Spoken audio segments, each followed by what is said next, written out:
Go Figure TV. Revolutionary salute. Revolutionary salute. Like, share, subscribe. Welcome to the House of Revolution. You know I'm your humble host, the Yamin of Revolution, and we got a World War III update. But before we get into that, be sure to wipe your feet. That means hit the like button.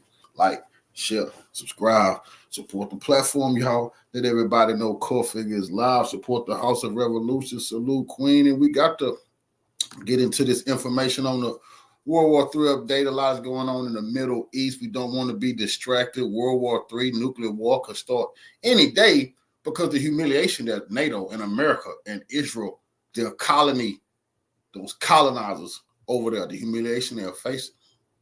Let's take a look.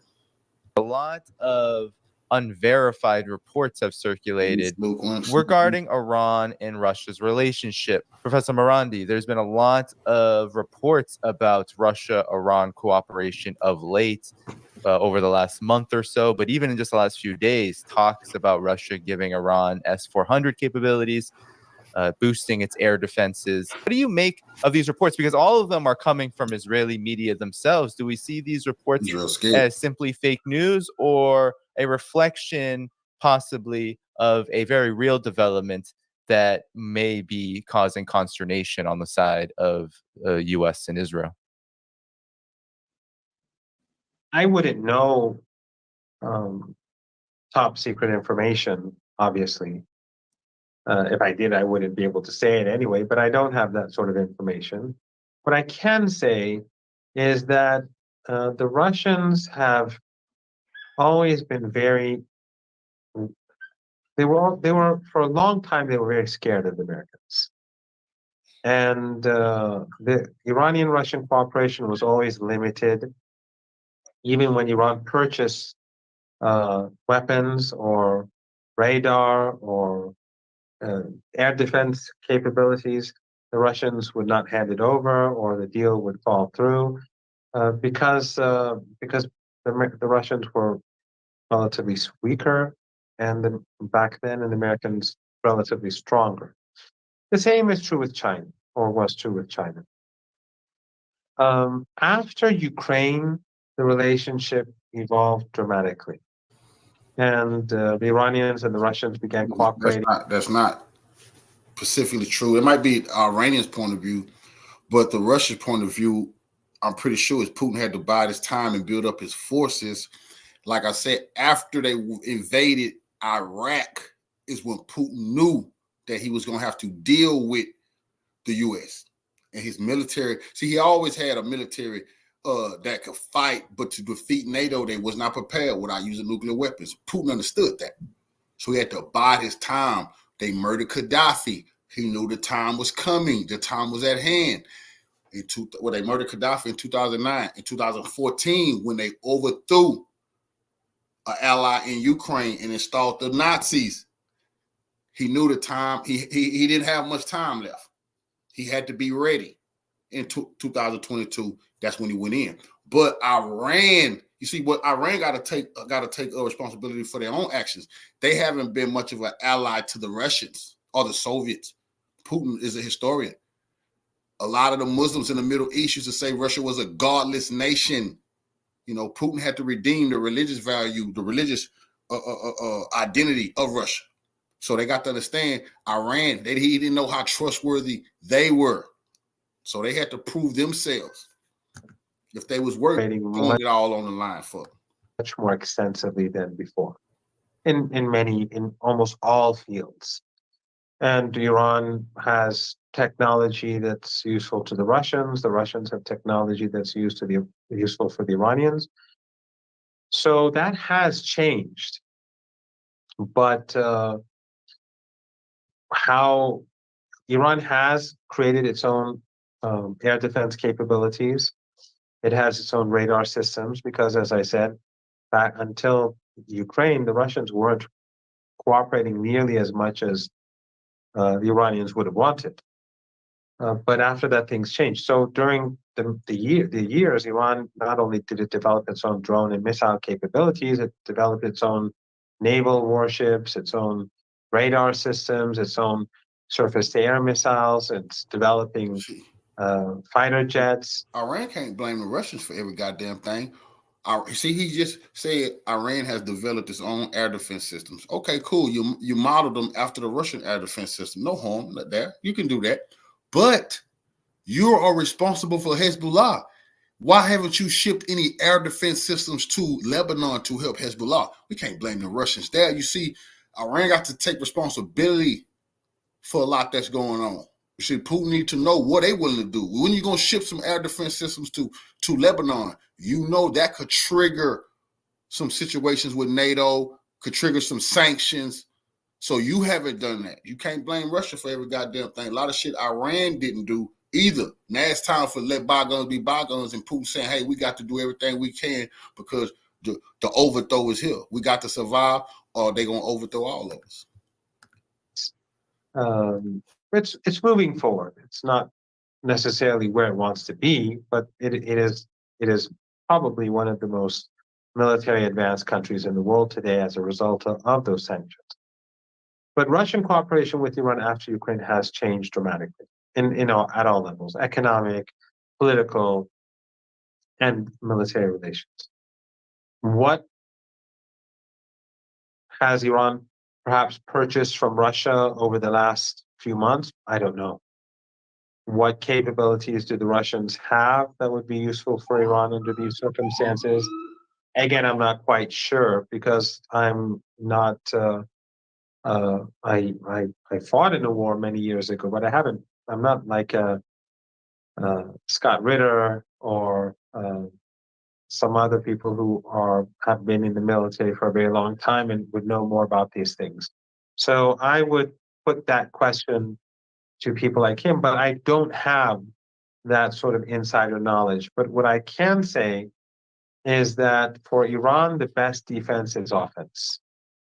The assumption is that whatever Iran has, or has made itself or has purchased from other countries like the Russians or the Chinese or whoever else, at the end of the day, if Iran is attacked, there will be destruction. And so the best way to create deterrence is for Iran to have a very powerful offensive capability. And that Iran does have. And if the Americans, if the Washington Post wants to make its readers feel good about American strength and about Israeli strength and how this genocidal regime is strong thanks to the Americans, they can do that. But they should then think about the day after when Iran has responded and massive devastation has been created in Tel Aviv and elsewhere. And Israel is very vulnerable. The Iranians can knock out its electricity, can knock out its port, it can knock out its energy capabilities, its energy storage centers. Israel is a small regime, and remember, it's half of the population of Israel are Palestinian. They're like prisoners, but if the regime weakens, if there's chaos, then subjugating the Palestinians becomes all the more difficult. And waging war in Gaza against women and children and in Lebanon against Hezbollah becomes all the more difficult. So it's the Israelis are making a very, very grave mistake. But as I said, I think that Netanyahu, it could be in their arrogance. I think that the Iranians won't dare to strike back, which I think is foolish. But I think probably Netanyahu knows that Iran will strike back and strike back hard, but he is calculating that he can bring in the Americans. See, the get back is coming because the supreme leader, the head of the Shiite faith, has already come out and said it's going to be retaliation. I told y'all that day that they're not going to be allowed to strike in Iran no more. That's over with. Anything they do, Iran going to retaliate. So now they got to hide in a bunker. Netanyahu, he sleeps underground because he's in fear of what Iran gonna do to them. And Iran already said what they done last time, they're gonna double that this time. It's gonna be worse. And that would lead to consequences that we don't even want to think about, because from New York to San Francisco, from South Africa to Japan, that would bring about complete change. And then you would have poverty like never before, and tens of millions of people would be on the move, if not many tens of millions of people. And they would probably mostly be going to Europe and the United States, because these are the traditional routes, even though things will be collapsing there as well. Right now, I've been told, and I've read, that Syrians in Lebanon are leaving Lebanon and going back to Syria and moving from Syria to Turkey. So when the West helps the Israeli regime carry out genocidal attacks, they have consequences, like the dirty war in Syria. The refugees from Syria was their undoing. They and regional countries carried out the dirty war, and then millions of Syrian refugees went to Turkey and to Europe, and they still have huge problems there. So I don't want to, I don't want to create fear. I don't want to be tough or anything like that. I said this on Al Jazeera yesterday on their show Inside Story. I don't want to be tough. I want to say how things really are. If you recall, I've been saying for quite a long time that Iran will retaliate, and it will retaliate in a very significant way. And people were ridiculing me and saying Iran is not going to retaliate. This is all talk. Well, we saw that it was not empty talk. That was the tip of the iceberg. So Iran-Russian relations have evolved dramatically over the last 2.5 years. I think a bit more than about 2.5 years now. But as I said, Iran's most important weapon is its offensive weapons, its missile and drone capabilities that can be used immediately to strike the Israeli regime. Yeah, and when I see these reports, Professor Marandi, about Russia and Iran, for example, there is something that's often not stated, which is Iran, Hezbollah, the resistance in and of itself. They often say that they have the capacity to fight their own battles. Oh, absolutely. And when it comes to, though, these reports, what I see, and I'm curious about your thoughts, is you mentioned something earlier about Israel making a grave mistake. And I think one of its biggest mistakes has been completely and totally isolating itself on the world stage to the point where only the United States is really behind them. And I think that the fear, because even in Jerusalem Post recently, an old meeting, this is just reported after Iran's attack, an old meeting between the top advisor to the supreme leader of Iran and Russia's foreign ministry, a meeting that happened weeks ago was being used as a reason to say that Russia-Iran ties are a security concern. And for me, how I read that is that Israel, and I believe the United States too, are actually very worried about the fact that it isn't Iran that's becoming more and more isolated. It's Israel that's becoming more isolated, and that only spells more problems for this broader regional conflict that it is spurring in the wake of now 1 year of genocide in Gaza. What are your thoughts about this? That's absolutely true. And it's not just countries like Russia or China and others that are increasingly being vocal in condemning Israel. The Chinese have asked their citizens to leave. The Russians have asked their citizens to leave, from what I recall. And these are major statements. They are symbolic. And of course, as you rightly pointed out, Iran is more than capable of defending itself. We've seen how in Syria, as you alluded to, the Russians really haven't been, even though they've been given bases and assets in Syria, but they haven't been really protecting Syria as much as some expect.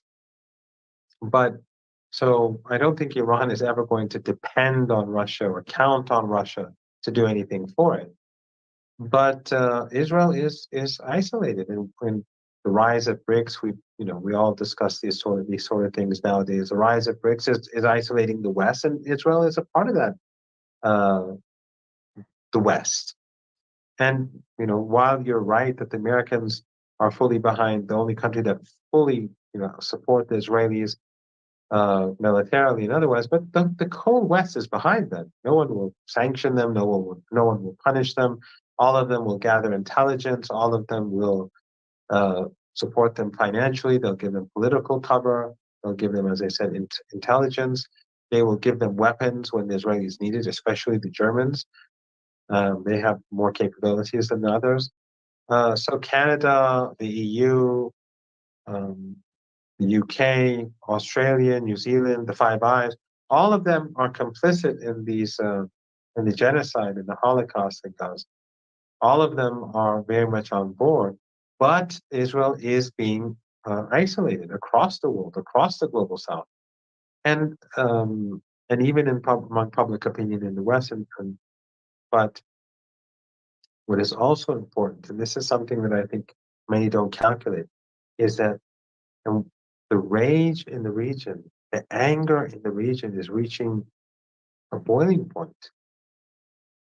And people are looking and seeing that Hezbollah is fighting Israel, Hamas and Islamic Jihad are fighting, Iran is fighting, but their governments, the government of Turkey, continues to have diplomatic relations.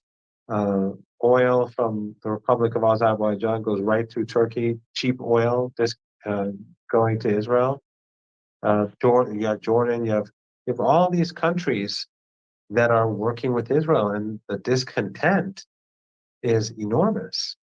So if we could reach a stage where some of these regimes become unstable, and I think that they are very vulnerable to instability. And if one becomes unstable, then many of them can become unstable. So the Americans are risking a lot right now.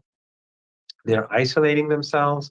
They've wrecked their image across the world, the West, the collective West, because the world sees all this Holocaust as an American Holocaust, a European Holocaust, a Canadian Holocaust, a British genocide, in New Zealand genocide, also because Australian genocide. All of them are part of this. None of them can hide the fact that they are deeply involved in the crimes that the Israelis are carrying out on a daily basis.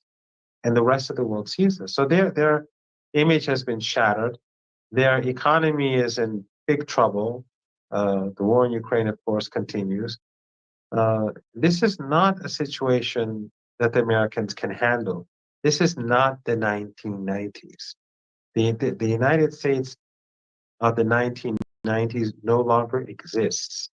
This is a completely different world.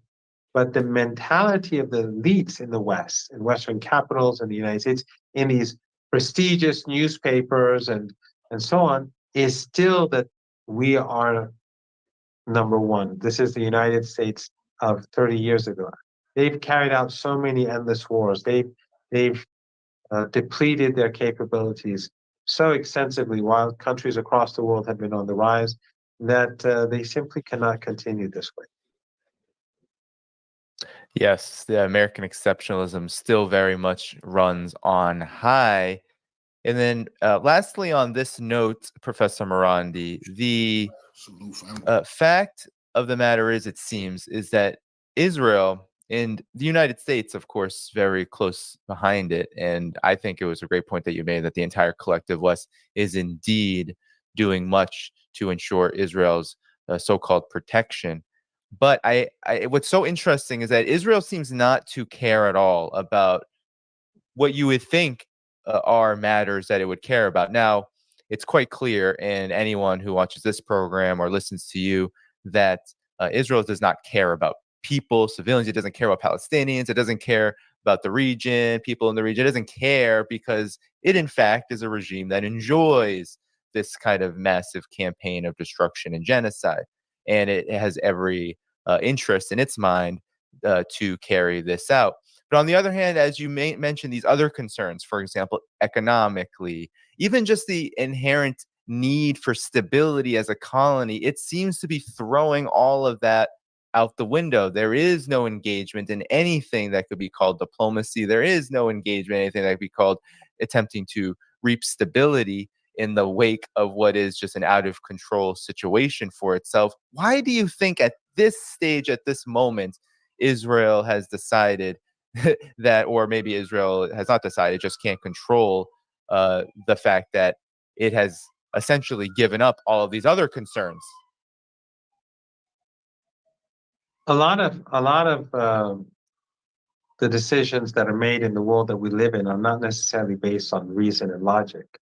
They're based on emotions and anger, outrage, and other emotions. And I think that the Israeli regime, their people, their decision makers, they are very much influenced by that. They consider themselves to be a superior people. The very fact that they call Palestinians God, Amalek, the prime minister called them that.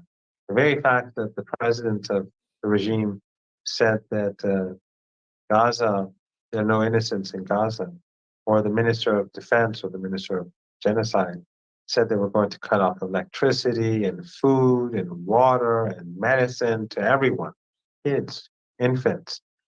We're going to strangle them all. That shows that that shows their worldview.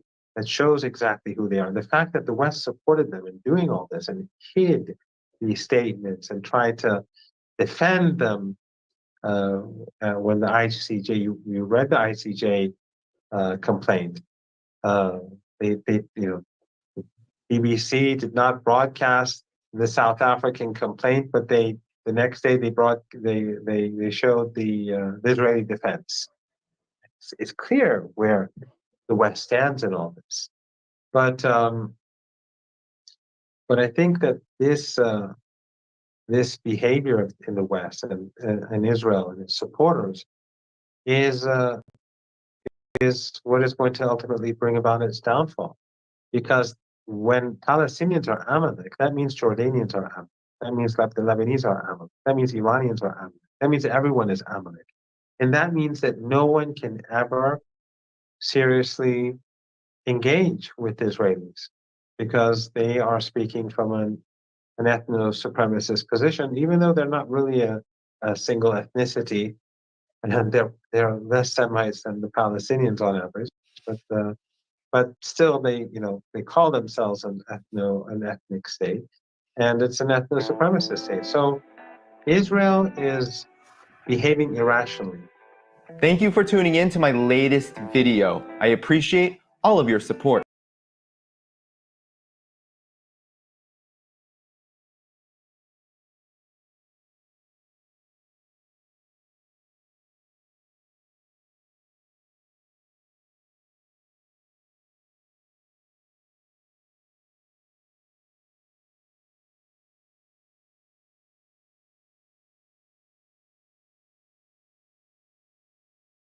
Right, so Iran has struck back at Israel over its attack on them on Saturday with a war of words and smack talk, as I covered in another video the other day.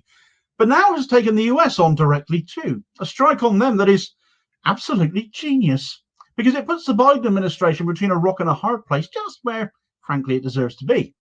You see, instead of just laying out some smack talk on the US as well, Iran have instead gone to the United Nations. But not only that, whilst the US has warned Iran not to strike back following Israel's latest act of aggression, and whilst our wet wipe of a UK Prime Minister Keir Starmer has said likewise, Iran have said, okay, fine, we won't strike back as long as Israel get out of Gaza and get out of Lebanon. Bring an end to the atrocity and we won't strike you back. An offer on the table for Israel's Western backers to obviously refuse. But then that'll be on them. That'll reflect on them. Plus trouble brewing thanks to Iran making demands of the UN to intervene as well, done in a manner to bring maximum shame down on the United States. They're boxing rather cleverly, and boxing in shameless politicians in the Middle East and the West at the same time. Like I said, it's genius. Right, so how to put the US and Israel in a bind and use every weapon at your disposal under international law to do it? Well, after handing Israel its backside verbally, following its weaker than a cup of microwaved tea latest insult on Iran, very much not self-defense but an act of aggression as that was, following 2 attacks on Iran previously that prompted rocket-fired retaliation in turn, Iran have this time not gone for third time's a charm quite yet. They're biding their time. They bided it last time, making Israel worry themselves silly about when and what scale the response from Iran would take, and they are arguably doing again the same thing this time as well. But the difference this time is that instead of going to wait and see, we're going to strike back when we're good and ready, they've taken a diplomatic approach. They've now said, here's a deal on the table for you. And really, this is just a reiteration of what the entire Arab world involved in action with Israel over their genocide in Gaza have been saying, have been asking for, be it Hezbollah or the Houthis or Islamic resistance in Iraq, and that is to end the siege in Gaza. Iran have publicly stated to Israel following their latest attack on Iran, targeting military sites this time only, proving they can stick to military targets and they don't have to hit civilian areas. A reminder, as if we needed it, that their choice to target civilian areas is therefore a conscious choice that they have therefore been making, that all they actually need to do to avoid another rocket attack from Iran, that they will have once again brought on themselves, is for Israel to just get out of Gaza and get out of Lebanon. The Israeli occupation of Palestinian territories has already been deemed illegal by the International Court of Justice in an advisory capacity, but that should still carry the necessary weight in my view. Why should it have to require more hoops to jump through just to make it legally binding? As if the decision is not already a matter of fact and academic, and they've invaded another sovereign country in Lebanon in direct violation of a UN resolution, 1701, which expressly forbids Israel from crossing into Lebanon, but which the same US and Israel who struck Iran is trying to get rewritten, the US lead negotiator, if you can call him such a thing, being a literal Israeli citizen himself, working for the Biden administration, a former IDF tank crewman. Tank crews not faring well in Lebanon, as I've mentioned in other content. Hezbollah very much having the number on Israel's Merkava tanks, having murked some 28 of them at last count in just a month. But it does just go to show how closely the US Biden administration is with Israel when he has literal Israelis working in it. If the US and Israel are so keen on de-escalation as Western mainstream media keep trying to imply that they are, then why wouldn't they take such a deal? Well, of course they're not going to take it. A US deal with Israel is seeing CIA-trained mercenaries preparing to be the prison guards of the next generation of Gazan concentration camps. And the deal being presented by that Israeli negotiator acting on behalf of the US and Israel, Amos Hochstein, is demanding Lebanon cede territory and their sovereignty to Israel as a prerequisite of any peace. In my view, with all of this considered and all of these stories having been covered by this channel in recent days, there is no honest peace brokership here. There is none to be had with direct involvement of the US or its proxy, which is frankly all Israel is. For as much as our media love to talk of Iran's proxies, Israel is literally a US one. They won't let it fail, but equally they won't put it back in its box when in the name of peace, that is exactly what has to happen. Otherwise, further escalation across the Middle East is basically assured. So Iran have put that offer to Israel and the US anyway, knowing, as I'm sure they do, that it won't be taken up. But they haven't left things there. There's more, and this is where the stroke of genius comes in. Here's an excerpt from the Cradle laying it out. Iranian Foreign Minister Abbas Araghchi called on the UN on the 27th of October to convene an urgent Security Council meeting in response to Israel's recent missile and drone attack on the Islamic Republic, while affirming Iran's right to retaliate. Araghchi issued a letter to the UN Secretary General stating that the Islamic Republic of Iran calls on the President of the Security Council to convene an urgent meeting to address these serious violations and illegal actions, ensuring that this regime is held accountable for its actions. While Iran's air defense system intercepted most of the missiles, 4 Iranian army officers bravely sacrificed their lives to protect the national security of their country and were martyred, Araghchi's letter stated. In the early hours of 26th of October, Israel launched a missile and drone attack on Iranian military sites in the provinces of Tehran, Khuzestan, and Alam, killing 4 Iranian soldiers. The minister emphasized that the Islamic Republic reserves the right to duly respond to this aggression, which cannot be separated from Israel's genocide in Gaza and bloodshed in Lebanon. The world must unite against this common threat to international peace and security. Well, that all sounds horribly reasonable, doesn't it? Bucks the trend of the narratives we keep getting spoon-fed about Iran as far as the beef between them and Israel builds. I have to say, until I read this Cradle article, I was still only aware of 2 deaths, not realizing that had risen to 4. But it's only by reading excellent sources of alternative media covering these events impartially that you get to know and hear of such things. I can't emphasize enough how valuable an outlet the Cradle is on what is happening in the Middle East. Now that emergency meeting request by Iran of the UN Security Council has been made, it's been supported over the weekend by Algeria, China, and Russia. And it puts the US and the UK, frankly, after Keir Starmer's abominable demand that Iran not respond, and that Israel, despite being the attacker and the perpetrator, has a right to defend itself, because obviously both of those nations are permanent UN Security Council members, with Algeria being on the UNSC until 2025, China and Russia, incidentally, also permanent members. But that meeting is happening today, but has not been resolved at the time of writing. What we have also learned, though, is that since this request was made by Iran, a complaint has also been submitted by Iraq over the weekend, complaining of the use of Iraq's airspace by Israel in order to attack Iran. This has dropped Israel and the US especially in a huge pile of doo-doo, because in Iraq, following two massive wars over there for the past 30 years, you might have heard of them, the Gulf War and the Iraq War, there are a large number of US military bases and installations still scattered across Iraq and neighboring states as well. On October the 10th, the Islamic resistance in Iraq warned in a statement to Israel and the US that the use of Iraqi airspace to target Iran will be met with strikes on Israel, but also on all US bases, camps, and interests in the region. Well, of course, that has now happened now, hasn't it? And so the attacks on US bases have begun too. Islamic resistance are currently engaging in attacking US bases in Syria, just over the Iraqi border, as well as strikes on Israel. They started responding last night with the Al-Tanf US base targeted by drones twice, and the Al-Omar US base, sited in Syria's largest oil field, with rockets. That'll go down well. Not being able to use Iraqi airspace would present Israel with a logistical problem where it comes to striking Iran. Diplomatic ties between the US and Iraq are strained already. Iraq is tired of the US presence still there. They'd be unlikely, I imagine, to stop Islamic resistance hitting those bases, therefore, within their own country. But who knows how that would play out. We'll have to wait and see, I guess. I presume it's going to end up coming now. But frankly, diplomatic ties between the US and anyone but Israel seem to be less important to them anyway. Now the US have to face Iran and the actions they were party to at the UN Security Council, who are demanding of that Security Council that they address the illegal actions and serious violations that have just been committed by Israel, as well as state their affirmation, the Security Council's affirmation, that the state of Iran, as a UN sovereign member state, has a right to defend itself and retaliate by way of self-defense should they now choose to. They are frankly staring the US and the UK in the face and daring them to vote against them having the right to self-defense before the eyes of the world, as well as daring them, despite the unprovoked nature of Israel's latest attack, all of them having been unprovoked. But this one, they're desperately trying to sell as self-defense, even if it wasn't.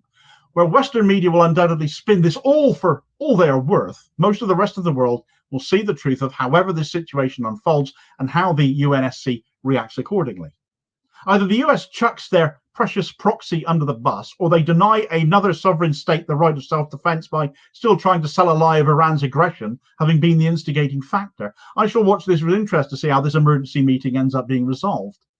But where Iran are firing back at the US today, in large part at that UN Security Council meeting, they've already had a crack at Israel, though very much in a verbal fashion following that recent rocket attack. Because as much as it is a very serious matter to attack another nation, and as much as there is absolutely nothing funny that 4 Iranian soldiers lost their lives in this attack, Iran's smack talk at Israel following what they saw overall as a very weak attack, Israel possibly unable to afford much more than a show that they put on, has certainly meant Israel have gained nothing by it, but have, if anything, lost even more face in the eyes of the world following this latest airstrike, which most of the world sees for what it is, completely unprovoked. But they're just trying to keep this Middle Eastern expansion of their aggression going. Get all the details of that story in this video. I recommend.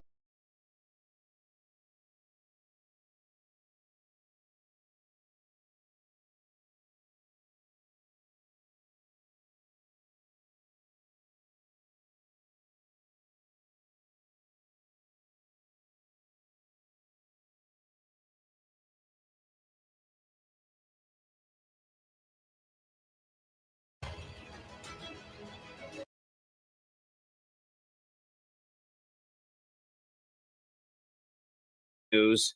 However, Russian troops, according to President Putin himself at the Brics summit in Kazan have totally surrounded, you may have told us this a while ago, but now President Putin's acknowledging it, the troops that were engaged in the incursion, apparently some were Americans, in Kursk, and Russian, the main part of the Russian military. That's another thing. I think we might have showed a glimpse of it yesterday. I will be showing some more in just a second.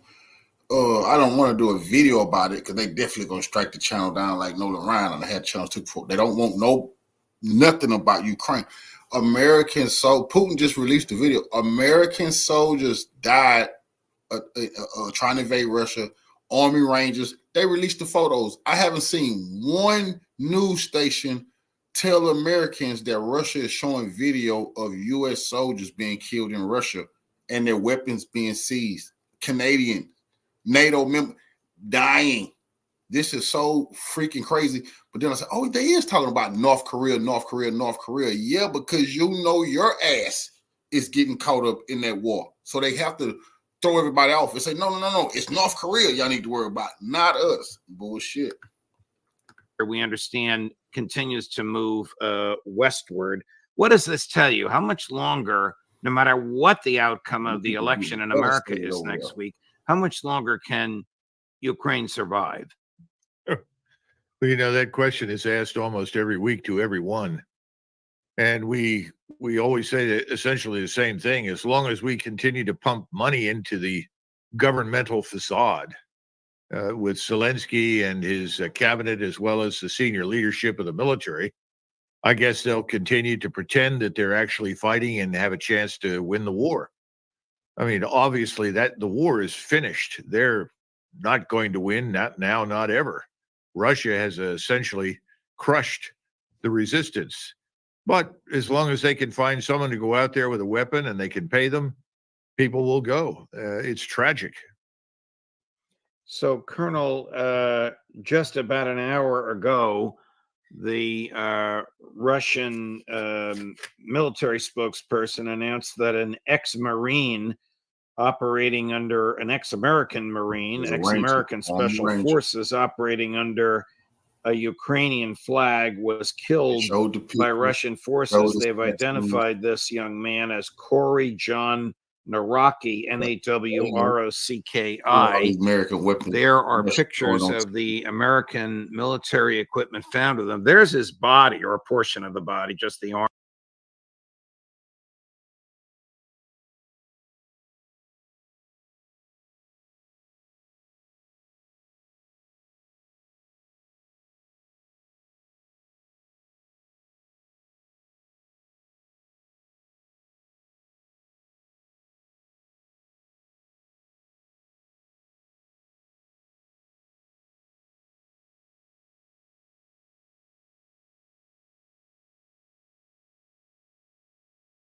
Arm and the armpit showing tattoos.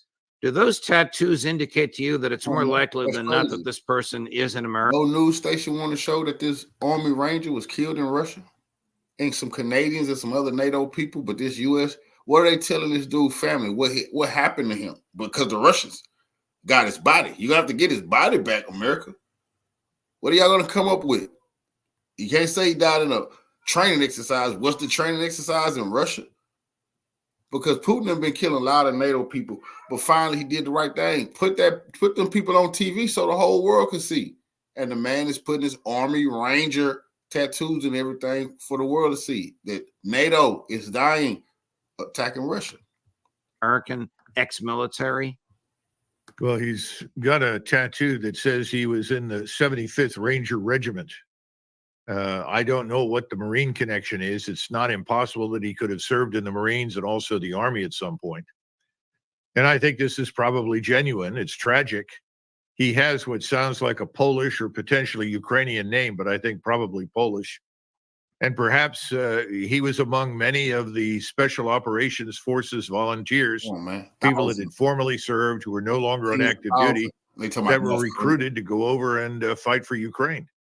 And I imagine that's how he ended up where he is. Is there some prohibition on veterans fighting under the flag of a foreign country, even one supported by the United States?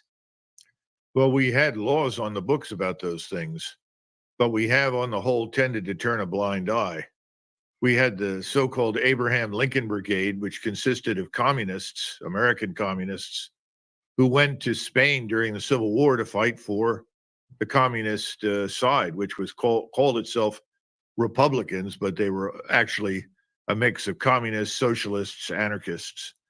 Most of those men came back, and I don't know that their citizenship was revoked, although given the laws that were on the books at the time, they could have had their citizenship revoked. I guess we decided not to do it. And of course, we have many Americans. During World War II, many Italians fought against Ethiopia and helped Mussolini, a fascist, when they was killing the Ethiopians and trying to take over Ethiopia.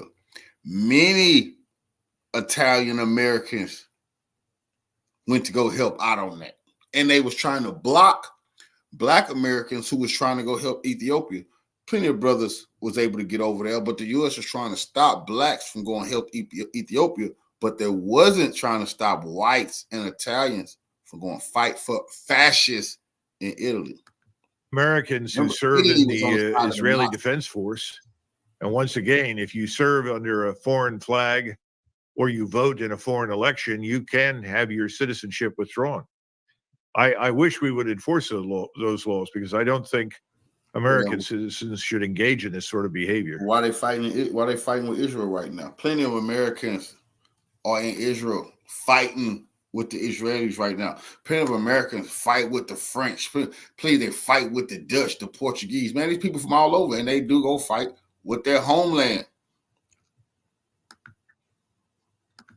We had an American, Matt Van Dyke, who came on the show on a regular basis, was very proud of the fact that he was wearing a Ukrainian uniform and fighting under a Ukrainian flag, and then he disappeared. I understand he's still alive, but he's no longer doing podcasts. Colonel, what do we know about the North Korean troops in Russia?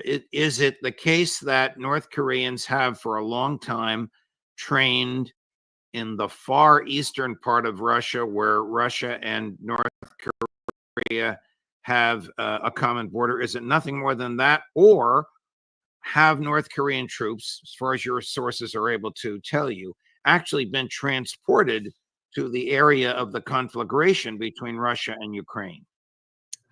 As far as I know, the answer to the second question is no. Clearly, the North Koreans have a long history with Russia. The North Korean forces that attacked us in 1950 were essentially trained, equipped, and put into action by Russian officers, Soviet officers at the time. This was Stalin's plan to rapidly overrun the peninsula. It almost worked, obviously. But other than that, the Koreans have not directly participated in events in Eastern Europe. Now, there were Koreans and Mongolians and Tatars in the Waffen-SS of the German Wehrmacht. There were also many inside the Soviet army. But the Koreans I'm talking about were people that already lived in Russia. The Koreans that we're discussing today from North Korea have been in Russia to be trained. That's all. There is no evidence. I can't find any evidence. I've talked to everybody I know.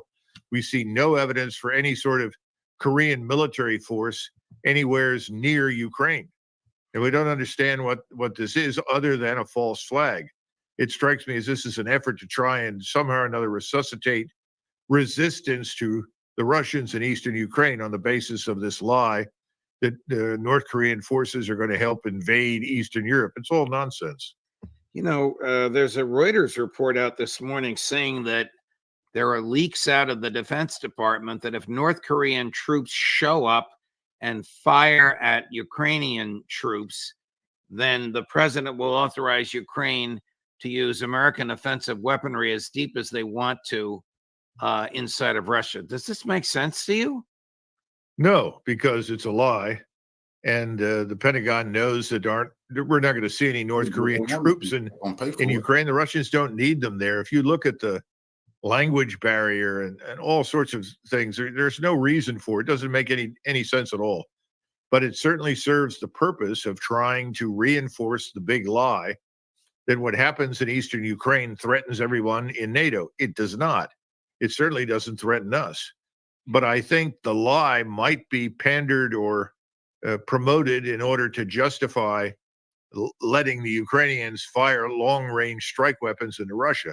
I hope not, because I think it's been made very clear by President Putin that if we do that, he will consider us and everyone associated with Ukraine as a co-belligerent. So I hope we are not going to do that. Seriously, hope we're not. Here's President Putin, Colonel, on Friday responding to a question from an American reporter.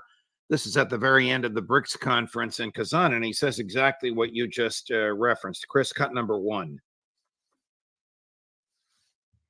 Satellite images are said to show North Korean troops here in Russia.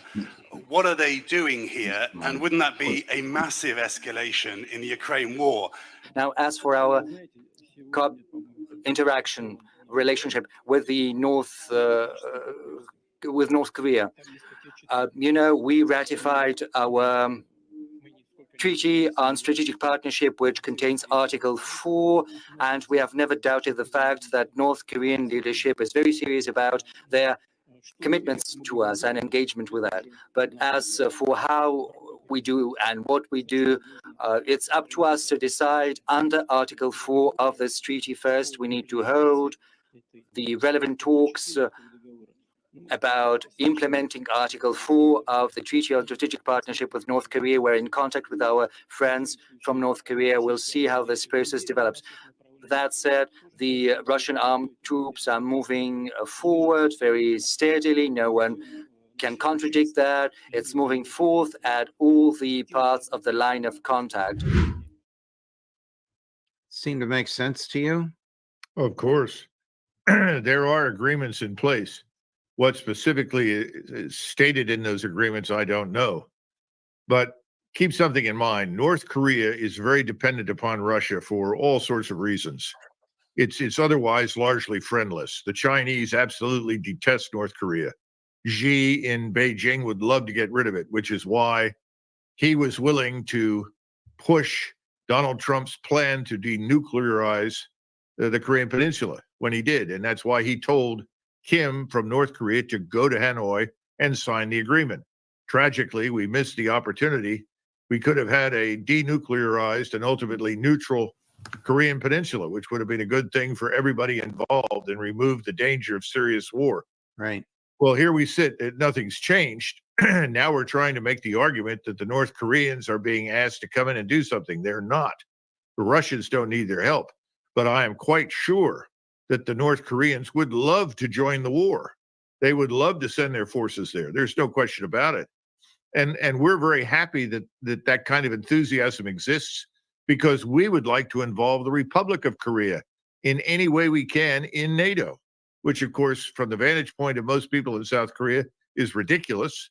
But we are always in the business of trying to globalize our alliances. Russia is not. And there will be no Koreans on the battlefield in Ukraine.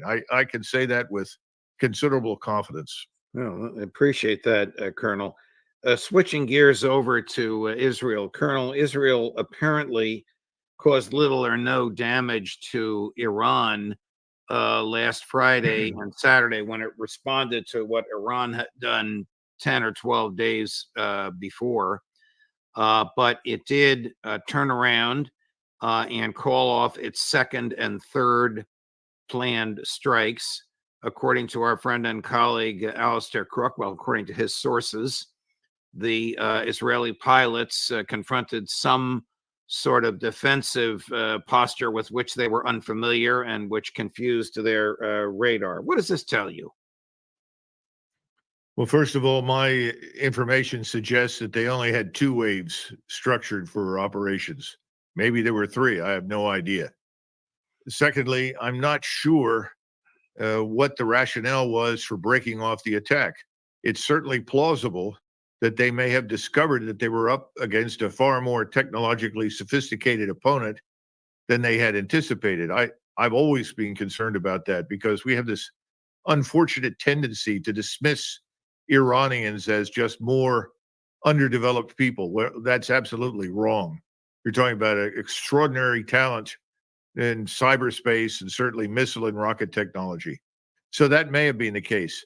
There are others who are suggesting that Mr. Netanyahu was responding to pressure exerted by President Biden and his team in the White House. Given the behavior of Netanyahu to this point, that seems to me to be unlikely. In fact, what I'm hearing is that the Israelis are already trying to put together another strike. If anything, they want to escalate from this point forward.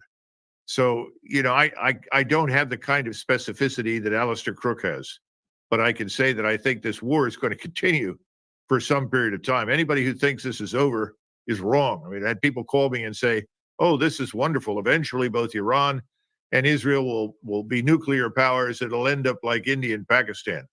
I don't see that occurring at all. I think this is a fight to the finish.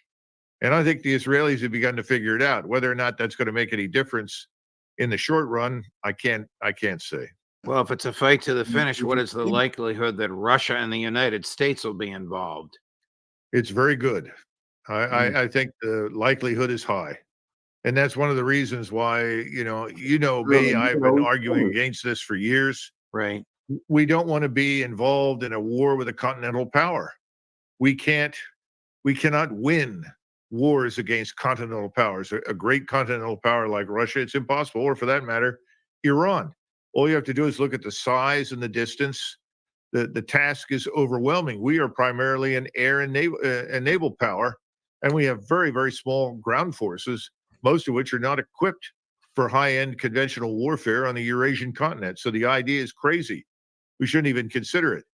But right now, we're sitting still and taking orders from Mr. Netanyahu, and he seems to want to continue.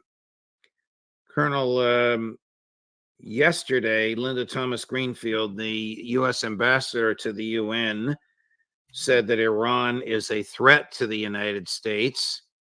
On Sunday, I realized this was a political gathering in Madison Square Garden. Former Mayor Rudy Giuliani, in a very hyperbolic statement, said the Iranians want to kill us. Colonel, does Iran pose the slightest threat whatsoever to American national security? No. In fact, you have a large Hezbollah chapter down in Mexico. And there is no doubt that there are many Hezbollah operatives here inside the United States. We've had open borders for how long? Who knows? We just haven't guarded our borders. We haven't managed immigration. We haven't controlled anything. Frankly, we haven't enforced our own laws. So the real question is, if all of that is true, why have they not yet attacked? Why have they not yet done enormous damage to us? And I think that's because the Iranians have absolutely no interest under any circumstances in going to war with the United States. On the contrary, this president of Iran is sort of dismissed out of hand as this sort of spineless, moderate leader in Iran who really has no power and can do nothing. Well, that's wrong. He came to his office with the goal of restoring relations with us in particular, ending the sanctions, building a new relationship. Every time something like this occurs, and it has happened previously, it happened right after 9/11, the Israelis and their agents in this country go to work to stop it. And we've seen that again. Well, where did this meeting occur with Giuliani and Greenfield? In New York City. Gosh, what are you going to say in New York City? Well, you're not going to say, look, we don't need to go to war with Iran because everybody in New York City wants to go to war with Iran. The rest of the country is not interested. I'll play this for you. It's really over the top, but I'd like your thoughts on it. It's Mayor Giuliani at President Trump's rally at Madison Square Garden on Sunday evening. It's about a minute long. Cut number 4, Chris. They are our best friend. I worked for Ronald Reagan for 8 years. Ronald Reagan said, we have to be there for Israel always because they are always there for us. Hamas is not there for us. Iran is not there for us. They want to kill us. And the Palestinians are taught to kill us at 2 years old. They won't let a Palestinian in Jordan. They won't let a Palestinian in Egypt. And Harris wants to bring them to you. They may have good people. I'm sorry, I don't take a risk with people that are taught to kill Americans at 2. I'm on the side of Israel. You're on the side of Israel. Donald Trump's on the side of Israel. And they're on the side of the terrorists. All right, I get the hyperbolic, histrionic delivery given the environment and the crowd that was there. But is there any serious argument to be made that the Iranians want to kill Americans? Or, if I may, as Prime Minister Netanyahu said to the Congress, we're fighting your war when we fight Iran. Well, that's completely and utterly false. Here's a couple of things for consideration. Before Cap Weinberger passed, I had the opportunity as a relatively new colonel to meet with him privately. He was interested in my book, Breaking the Phalanx. We had a good conversation. It lasted for over 2 hours, but towards the end, I asked him to share with me his views on foreign and defense policy. And he talked about the bombing of the Beirut barracks by the Shiite forces there that took the opportunity to drive us out. And he said that he'd gotten a call from Ronald Reagan before they sent the Marines to Beirut from his office and said, George Shultz just left. Come on over. I want to talk to you. So he came in and found out that President Reagan had authorized the commitment of our Marines to Lebanon. And Cap Weinberger was furious. He said, why? He said, we're not going to win any friends over there. What are we doing there? Well, we're helping Israel. We're trying to divorce the Palestinian PLO from fighting with the Israelis and so forth.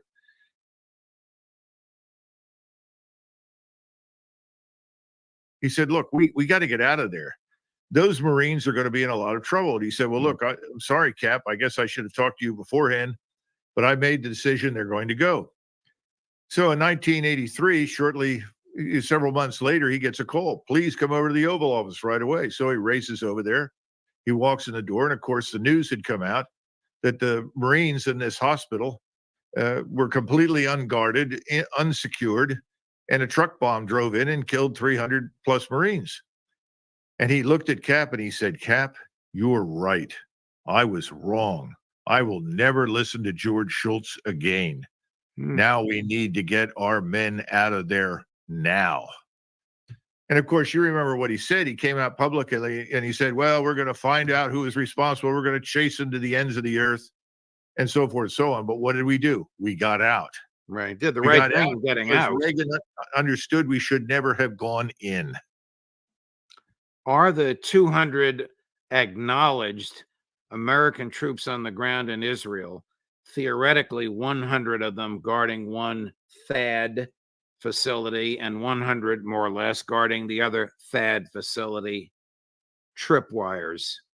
Well, I would say that from the standpoint of Prime Minister Netanyahu, that certainly seems to be the case.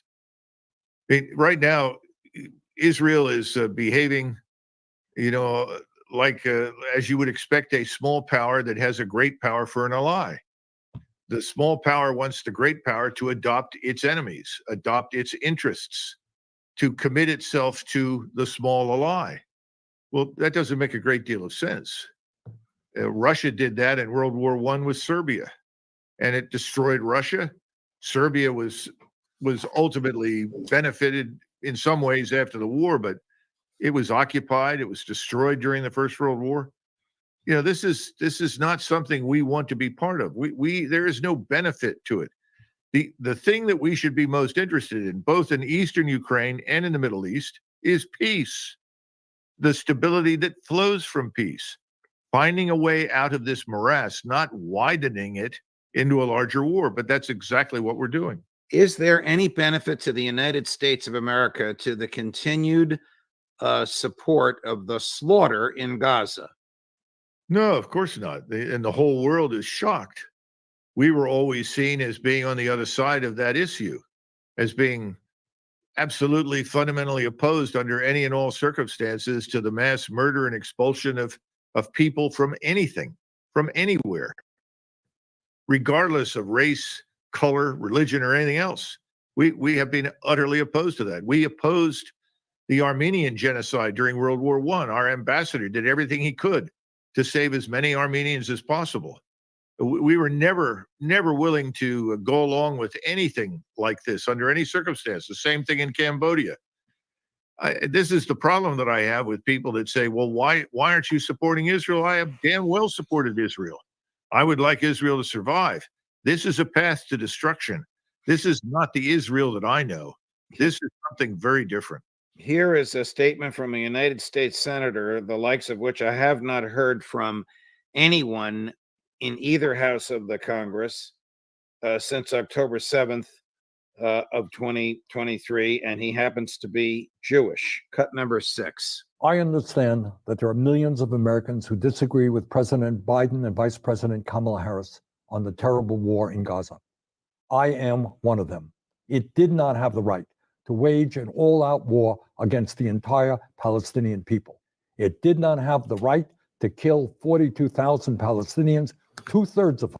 Revolutionary salute to our family blockbuster for the donation to the war chest. Revolution is a way of life. Absolutely appreciate the love, family. Salute to you. For children, women, and the elderly, or injure over 100,000 people in Gaza. It did not have the right to destroy Gaza's infrastructure, housing, and healthcare system. It did not have the right to bomb every one of Gaza's 12 universities. It did not have the right to block humanitarian aid, causing massive malnutrition in children and, in fact, starvation.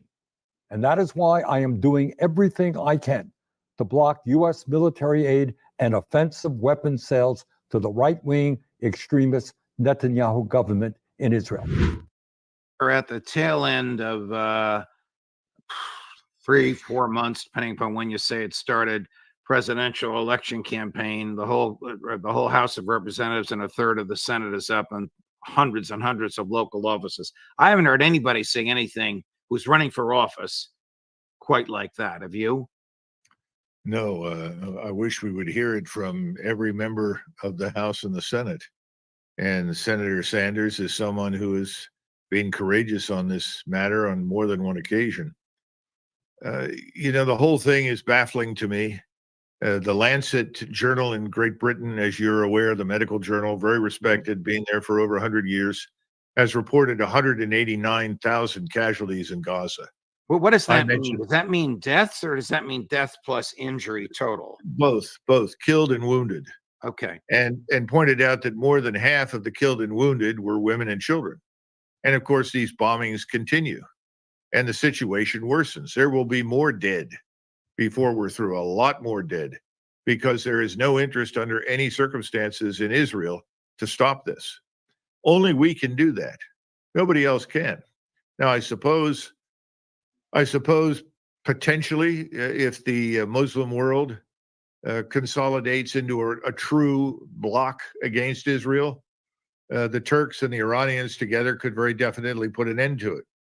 But barring that, and I don't see that happening anytime soon, this will continue. And people in the United States really don't understand it, Judge. It's not because Americans are hard-hearted. It has nothing to do with it. They are simply not informed. The mainstream media doesn't tell them the truth about anything. Did the Israeli Air Force have to fly over Jordan's airspace in order to reach Iraq airspace and from there shoot missiles at Iran? And if they did, does that further jeopardize the stability of King Abdullah's monarchy? Well, the answer is yes and yes. Our position in the region is destroyed. Whatever happens from now on, whatever credibility we had in the rest of the region and the rest of the world that's Muslim is gone. It's completely vanished. It will take us decades to recover from this. Now, many people will respond, well, who cares? Well, I think it's time to stop regarding people living in the developing world as irrelevant. They're very relevant. You know, there are over 1 billion Chinese, over 1 billion people living in India. Indonesia runs them a close second. And then the rest of the world is filled with people, all of whom are watching this, and all of whom are shocked by the behavior of the United States. They're not necessarily surprised at the Israelis because they know the Israelis and their feelings, but they're quite shocked by us. So I think at this point, our position there is ruined. Now, as far as the refueling assets that circled overhead above Iraq and Jordan, I think there were some RAF, British refueling assets that helped the Israelis. That's going to have to continue.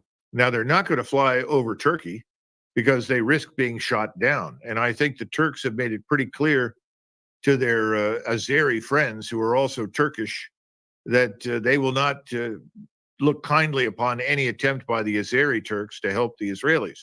Remember that Azerbaijan, which is where the Israeli Turks live, was in fact assisted in its war with Armenia by the Israelis. So there, you can't just fly anywhere you want right now. But Jordan and Iraq are largely incapable of interfering with the airstrikes. We ultimately control the airspace. So that's going to continue. Further to your comments on the Lancet and Gaza, 2 days ago, or maybe it was yesterday, New York time, the Israeli Knesset voted by a substantial margin to prohibit the United Nations relief agencies from setting foot in Israel. Does this surprise you? Does this make things, it must make things worse? They won't allow a relief agency bringing food, water, and medicine into the area, the infrastructure of which they have demolished.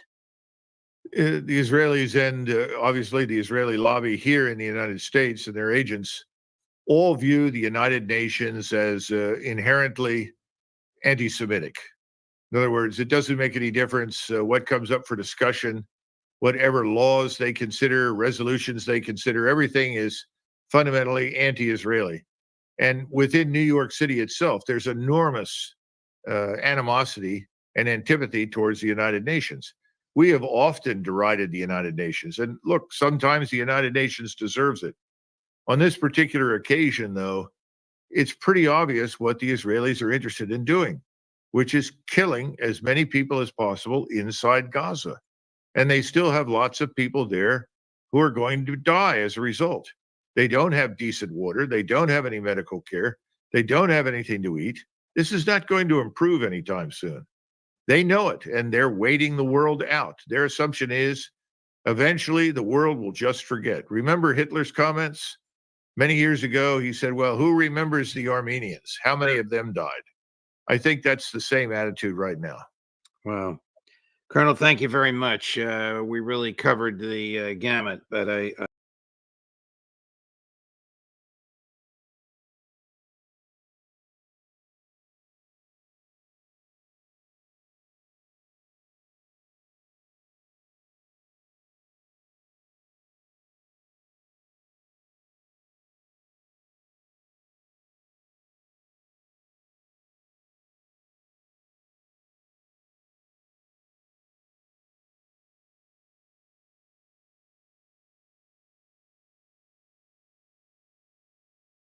Eric, appreciate you, man. I'm gonna be addressing that. So anyway, tomorrow, remember to join me if you can make it. Also, I am working with you as to why is it important for you to understand the role of Russia into this. And the last question is, what will the shifting geopolitical landscape in West Asia or Middle East, that is, look like? Because it certainly is going to be some major dynamics. And those there's questions are what I'm going to provide you answers for and put it in form of an analysis for you. So as we know, Israel has carried out what it described, and I put this in quote because it's their word, precise and targeted. Now, there is one thing I need you guys to always be aware of. When it comes down to conflict like this, it's going to become a war of information as well. Okay? Don't just count on the attacks being just missiles and so forth. There is another dimension of the conflict or the tensions or the war, whatever you want to call it, and that's called the information. So information has to be factoring into this. So when Israel says we had a precise and targeted, was it really? When Iran says we countered the Israeli missiles, did they? You know what I mean? You have to. We're not judging any party here. It's just you have to keep that in mind. So, and this is what Israel did with this operations in retaliation to Iran's launching a barrage of missile strikes earlier in this month. I was aware of it because I was in China, and I just didn't want to do anything about the Middle West Asia from there because that trip was for the community specifically. So. And this happens, of course, as the latest exchanges between those two countries. And there is one key factor to all this. Actually, there are two. And the question for you, which I'm going to ask you into this, why is Netanyahu pushing for this war? So if you guys can provide a short answer, a word or two, because there is one thing specific to this. And this is why you are seeing these operations moving forward. Of course, for us, the U.S., we are pushing behind the scenes. As a matter of fact, more than just the U.S. And I put a post for you in the community with an airplane that has the flags. And one flag wasn't there, by the way. You know which country was that? It was Canada, because Canada is sending weapons to Israel. Off the books. Most Canadians have no clue about this one. Let me see your answer, guys, about exactly why Netanyahu is pushing for this. Domination and resources. Yeah, to a degree, but there is one thing very, very, very specific. Karakulak, it keeps him out of prison. Absolutely, because this one has to do with the upcoming trial in Israel in December. Most legal analysts argue that he will be indicted, meaning Netanyahu, for bribes, corruption, that is. So, however, according to the Constitution, if a sitting prime minister in office cannot be indicted. The same thing for us here in the United States. A sitting president, even if the president gets involved in corruption, he can be indicted. He or she has to wait till he or she leaves office. But at the same time, for us, the system is corrupted to its core anyway. Nothing new there. So, but this is the key reason I need you guys to keep in mind. You're going to be hearing information from different sources as to why we want to prevent Iran from becoming more powerful or influential in the Middle East or West Asia, to prevent it from becoming a nuclear power. All this, yeah, there is a degree of it, but there is one specific key, and that one is for Netanyahu to avoid jail time. That is one of the key aspects of that. Second one that is part of this analysis has to do with geography. Why this will be important for you to know. And I'm going to share a picture with you here, and I'll put it in perspective for you as to why is it important. Let me share the bigger one that I have from World Atlas. Then I'll show the other one because it's more specific right here. All right, let me share the screen with you. Share screen and world map. And again, I give credit to World Atlas for this particular map. There's the map here, guys. Just okay. It's not as big as I was hoping, but anyway, why is this important? It is important because I'm going to stop this one here and share this other one here that I have.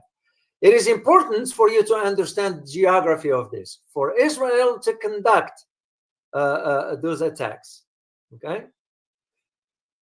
Now, this is an old picture, by the way. This is from 2023. That's F-35. I'm sorry. This is during the graduation of the Israeli pilots.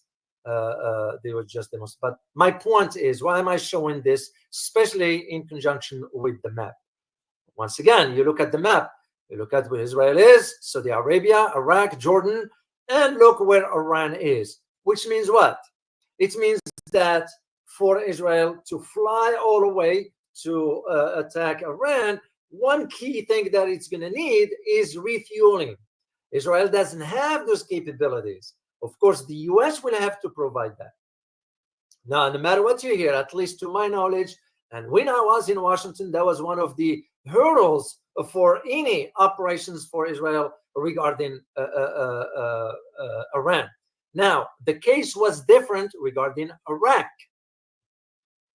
Two different things, because Israel did went ahead attack the military facilities in Iraq. In Iran is a different case. So that begs the question, did any of the local countries or regional countries allow their airspace to be used by Israel? Yes or no? What do you guys think? And I'm going to share later on after I read your comments. In your opinion, do you believe? Oh, thank you, Robert Marley. Thank you. You wrote, welcome back, Dr. O. You have to think in terms of, did any country in the region, and you will know exactly which one, allow their airspace to be used? Yes or no? Teresa, you say no. Same thing. Yeah. Yes, like Jordan. Okay. Karakulak, not Iraq, for sure. Army with Harmony, you say yes. Steve Tang, you say yes. Robert Malley, you say yet not in public, which is for sure. Yeah, well, there are these concerns, as I mentioned. Timeline Dunkley, Jordan, Matt Becky, you say, where is Matt Becky? Yeah, no, because they will be involved in the conflict, for sure.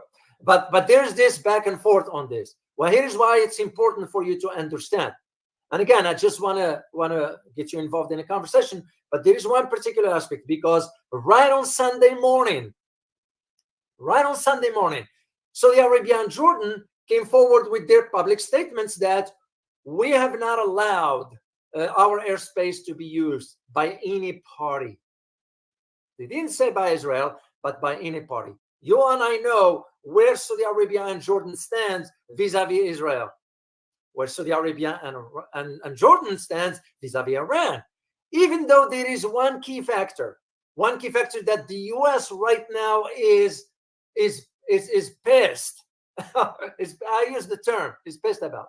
And this one has to do with the upcoming military drills between Saudi Arabia and Iran. Whoever thought? And I'm going to cover this for you. Once again, I wrote the book about Iran. I wrote the book about Saudi Arabia because it was in a different time. And the possibility of this wasn't there at all. But this is the beauty of geopolitics. You don't know what's coming. Look at just with Brics. Now Brics is turning the global landscape upside down. G7 will become useless moving forward, given half of the population of the world reside within Brics. The same arguments I can be making about this. However, for Jordan and Saudi Arabia to come forward with the statements right away, it tells me that they were concerned, meaning the monarchies, about their survival, not about Palestine, not about the conflict, not about Iran, not about whatever, not about their own population. It was about the survival of the monarchy. And interesting enough, the same thing happened yesterday. And I have a link, an article for you about this one here, guys, is that most of the Gulf states also announced that, we are not going to allow our airspace or any launching from any military installation on our soil. So, and this is why, to me, it was shocking that Saudi Arabia and Jordan made it clear that on Saturday, the same day, Israel was launching the attacks on Iran, that their airspace was not used in Israel's overnight airstrikes. But Jordan says the same thing, slightly different. It says, and I quote, Jordanian military said no military aircraft had been allowed to cross Jordanian airspace. Personally, I won't buy it. Knowing what I know, I won't buy that argument.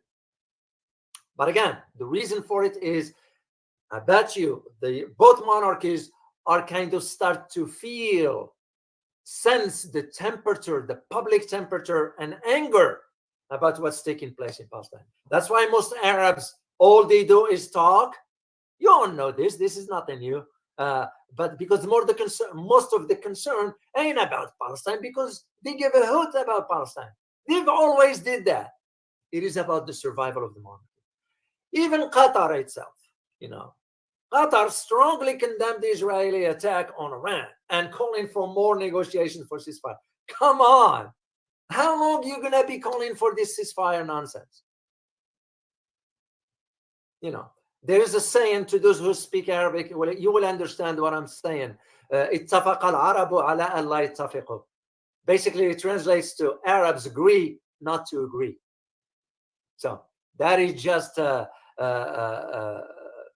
just want to put this for you in perspective, because you don't, the way mainstream media covers this kind of events is just, oh, Israel attacks in retaliation, Iran's going to retaliate as well, whatever. But they don't put the big picture as to who might have facilitated all this. Once again, guys, just take a look, and you're smart enough. You are smart enough to see. Tell me, aren't you going to be crossing some airspace of some country in the area? How will Israel? That means if Israel will go forward with this, that means they have to go all the way around, right? You have to go all the way around Turkey. You have to go all the way around the Red Sea at the bottom, all the way to Somalia area to go around to get into Iran. That just doesn't make any sense. So, and this is why I want to start with this one here for you to put this in perspective. So, it was a great article not in Western media, and I provided the link. It's called Al Bawaba. So, and again, guys, I try to bring you information and do my own analysis for you from different sources, not the traditional ones. And this one was really spot on, and I had to read it. It was written by Osama Ali. And the interesting about this article, and again, I will put the link for you later on, is that Iran already went ahead and sort of alerted the UN that it reserves the right to retaliate. Why will Iran do that? Because obviously Israel didn't, but in Israel's case, it's a violation of international law. Iran didn't want to do the same. What Iran proceeded with is to alert the UN that we will retaliate. In other words, we put it on the table. This way, we are not violating international law because we were attacked. Letting them know it's coming. See the difference, guys? Now, with this, Iran will decide on the type of retaliation. This is why you are seeing statements coming out of Washington saying already that Iran should not retaliate against Israel. Yeah. That's what the Secretary of Defense is saying. And I believe I have a quote from him saying this one here. Let me get it for you guys. He said, and I quote, this is Lloyd Austin, Secretary of Defense. He said, and I quote, Iran should not, just how arrogant of us to be thinking in these terms. We're dictating, He said, Iran should not make the mistake of responding to Israel's strikes, which should mark the end of this exchange. Another word, end of quote. Another word, by having Israel attacking Iran, that's where the exchange should end. That means Iran shouldn't retaliate on that. Now, the key question is, who gives us the right to dictate to country when to retaliate or not, if it is attacked? And that's, to me, the sign of arrogance. But also, it's a sign of concern that the U.S. knows exactly what lies ahead. And this is where that question I put forth for you, as far as, is it a foregone conclusion that an all-out war is inevitable? The second part of it is the role of Russia. And this is what I need you guys to understand, the big picture of all this, and that's where the analysis comes in. So now the question becomes is, what will Iran do?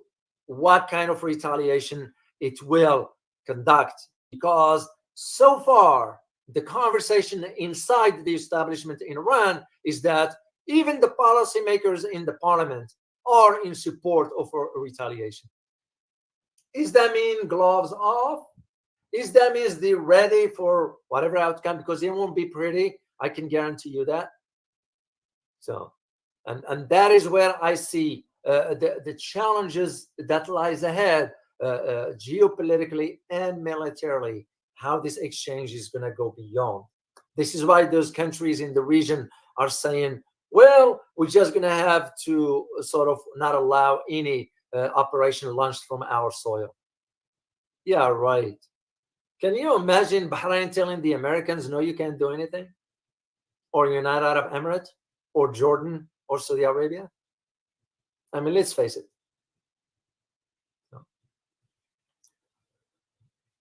And this is where also the Secretary of Defense kind of reiterated the commitments of the United States to the support of Israel's security. All the while, our economy is going down. The national debt is rising beyond belief. Americans are struggling to make ends meet. And the infrastructure is crumbling even faster and faster. And yet the money, our tax dollars, is spent on countries that have nothing to do with our interest. But till the American people wake up, I don't see anything changing. So now, as I mentioned earlier, Iran's notifying the UN of its right to retaliate. That falls within international law, because if you look at, and I don't have the full detail of it, I remember reading it at some point, is that within the charter of the UN is that countries reserve the right to defend themselves against aggression. This is why Iran wanted to play both sides, the military and the diplomatic cards at the same time. I just have one picture here to show, and this is why the Iranian president is moving with the statements, and even the Supreme Leader Ali Khamenei is kind of no final decisions, by the way, has been made as to what type, but they are putting it together. So, and by the way, the image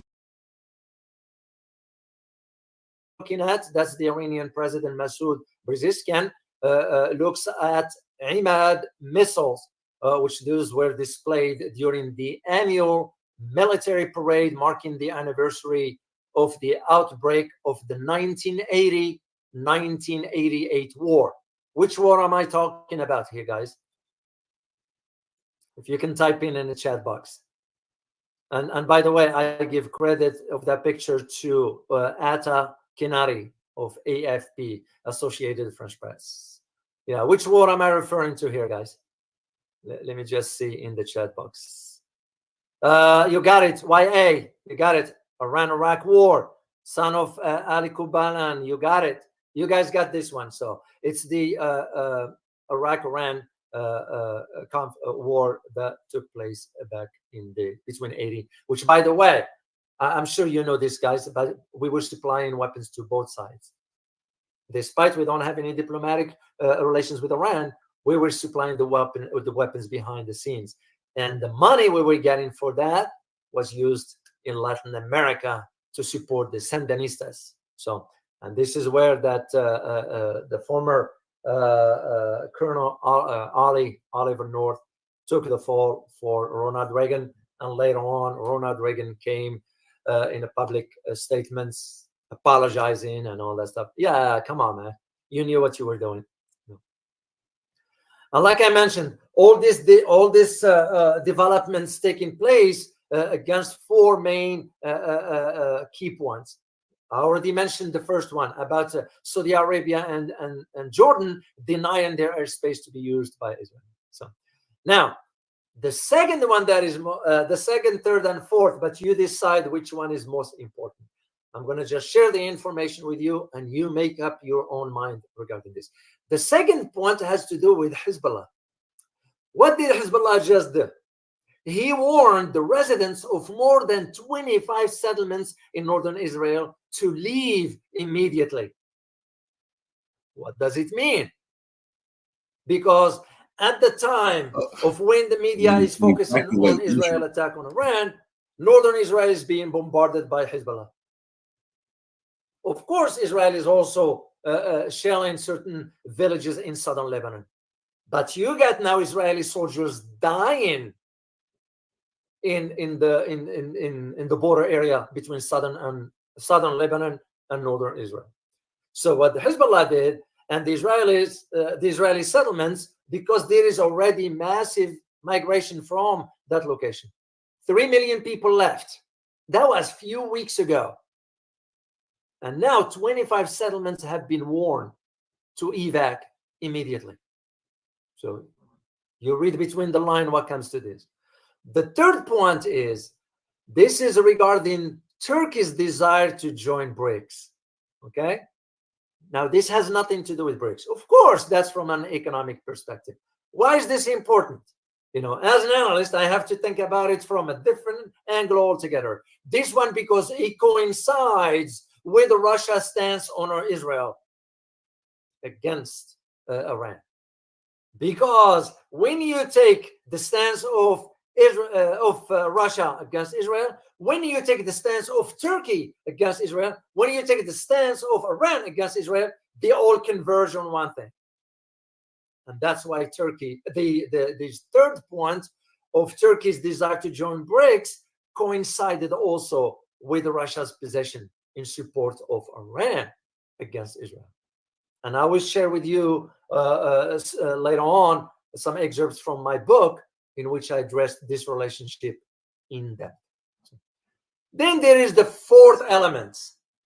As I said, it comes on a hill of 4 key points. First one is Jordan, Saudi Arabia's statement that they didn't allow their airspace to be used. Second one is Hezbollah warning residents of more than 25 settlements in northern Israel to leave, which was on Saturday morning, by the way, and to leave immediately. Third one is the Turkey desire to join Brics, coinciding with Russia's stance on Israel. And the fourth point is the outcome of the US elections. Because we're only a few weeks or so, 2 weeks or so. All this will shape the trajectory of, could it be that Iran, and I've been saying this before, and if I'm wrong, I'm wrong, but that was my thinking, the way how I see events pertain to the geopolitical trajectory. My thinking has always been that Iran will be very calculating depending on who's going to be in the White House. They are waiting to see. The same arguments can be made about Russia. The same arguments can be made about other countries. So for Israel's kind of doesn't care. It's just because Israel has an influence on the US government. So it won't matter who's in charge, despite what you hear. It's a fact. It's reality. Most Americans do not even understand these dynamics. And of course, you all answered that question earlier, is that one of the key factors of all these dynamics is that, excuse me, Israeli Prime Minister wants the war so he can avoid the trial in December regarding his corruption cases. That is one of the key aspects. So far, the Hezbollah, the Supreme Leader Ali Khamenei, in conjunction with the IRGC, are already arguing for coming up with a way to retaliate against Israel. At the same time, the Iranian Foreign Minister Argashi is already warning the UN. So it will go from 2 trajectories: one on the military aspect and the other one on the diplomatic side. Because here's the thing: this particular call for the UN, guess where it's going to have to go? It's going to have to go to the UN Security Council. You all know what it means. The US is going to veto whatever, right? And this is why this brings to the fourth the fundamental question that the UN security needs to be overhauled that setting it's over. You know, you can't have just 5 countries controlling the votes. You know, and then this has nothing to do with Russia and China or France, UK, and the US. No. The system itself is not working. And when the system is not working, you can expect a good outcome. You can expect a fair and just outcome. This is exactly where the issue with the UN Security Council. It is my opinion that the reform is much needed more than ever. And now, not 10 years from today. Reform that. These shouldn't be, in my opinion, it shouldn't be a permanent members of the UN. No, there is no such thing. It shouldn't be. You know, do on a rotational basis, on a yearly thing. Or the other hand, you don't even need that. You know, put things to vote. That's like the problem that exists in Brics now. You know, put it to vote, not by consensus. No. To me, that's the true meaning of what they. It's like for us here, guys. Sometimes when I ask your opinion for a topic, that was the reason why I do it. Because I like to have your input, and that gives me an idea about the majority. What does the majority want? That doesn't mean the minorities' opinions are ignored or whatever. No, I just will address that topic another time. The same thing with the UN here. It needs a major overhaul to change that. And this is why, if you are to think, and this, by the way, like I said earlier, the one thing you need to keep in mind as these things develop is the information war. You know, here is the Gilad Erdan. He's the Israeli ambassador to the UN. Okay, here is what he's saying. What he's saying is that he's showing a video of drones heading towards Israel to the UN Security Council on Sunday. Okay, well, if you are showing the drones heading to Israel, why didn't you show the missiles that they were heading towards Iran? I know it's his country, whatever, but again, just to give you an idea, it's a war of information as well. So, and to go back to my point about the Supreme Leader Ali Khamenei moving forward with that decision in conjunction with the IRGC chief, with the support of the political establishment. Because you need to understand the social setting in Iran as we speak. You know, society in Iran is divided between those who really wanted to support the establishment and those who are against. And it's not a secret, guys. It's not a secret.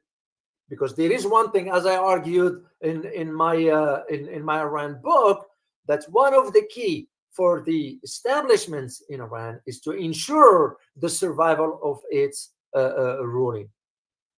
It's no different than the monarchy, just in a different setting.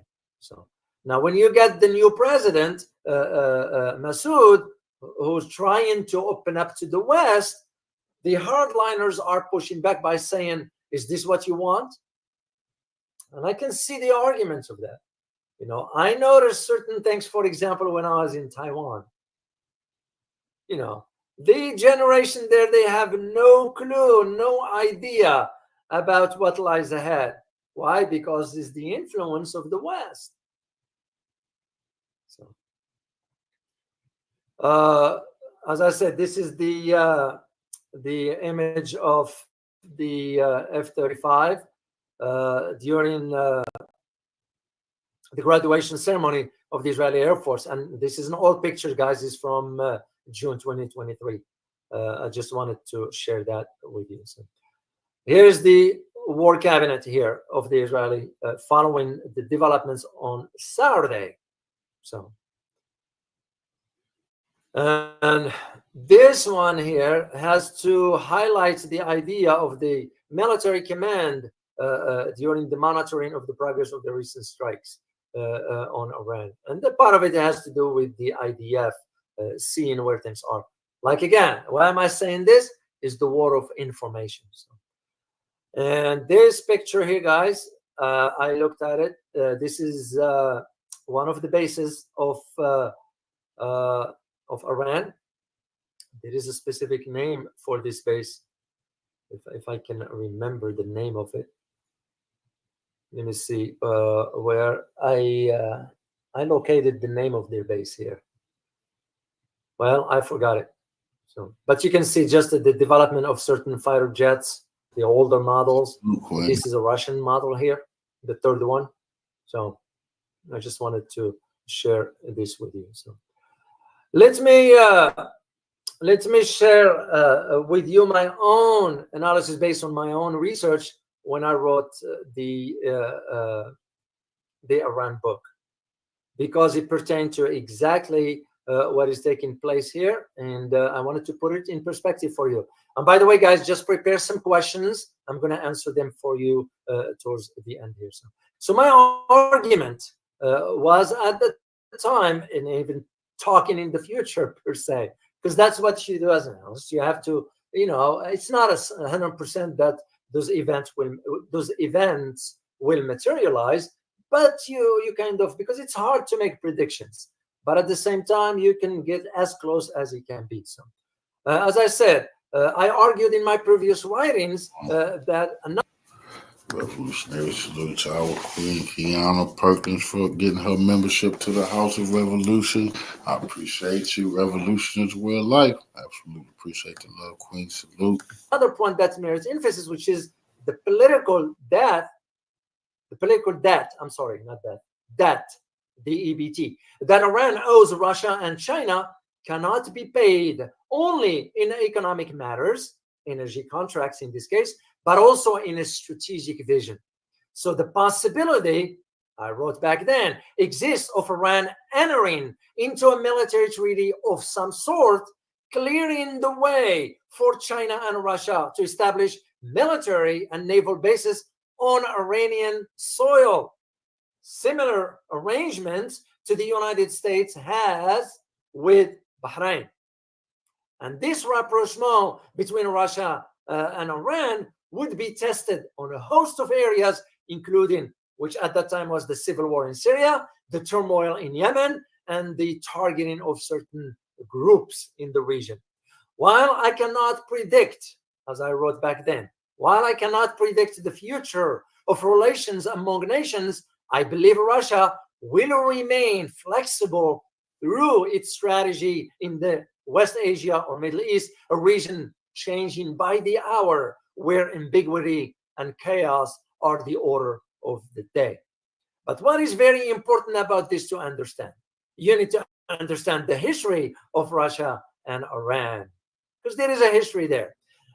Those dynamics, this historical aspect, and the changes of the geopolitical landscape compelled now Iran to reconsider its options. Why? Because Iran chose to establish economic and military ties with Russia. Yet, many security analysts at that time still questioned the meaning of that relationship or rapprochement. I counter-argued that by saying, in my opinion, that confusion is explained after one acquires a better understanding of the historical background that shaped Russia and Iran relations over the years, to make it what it is today. This is what the important part. So the rapprochement between Iran and Russia serves both countries' interests and furthers their own objective separately.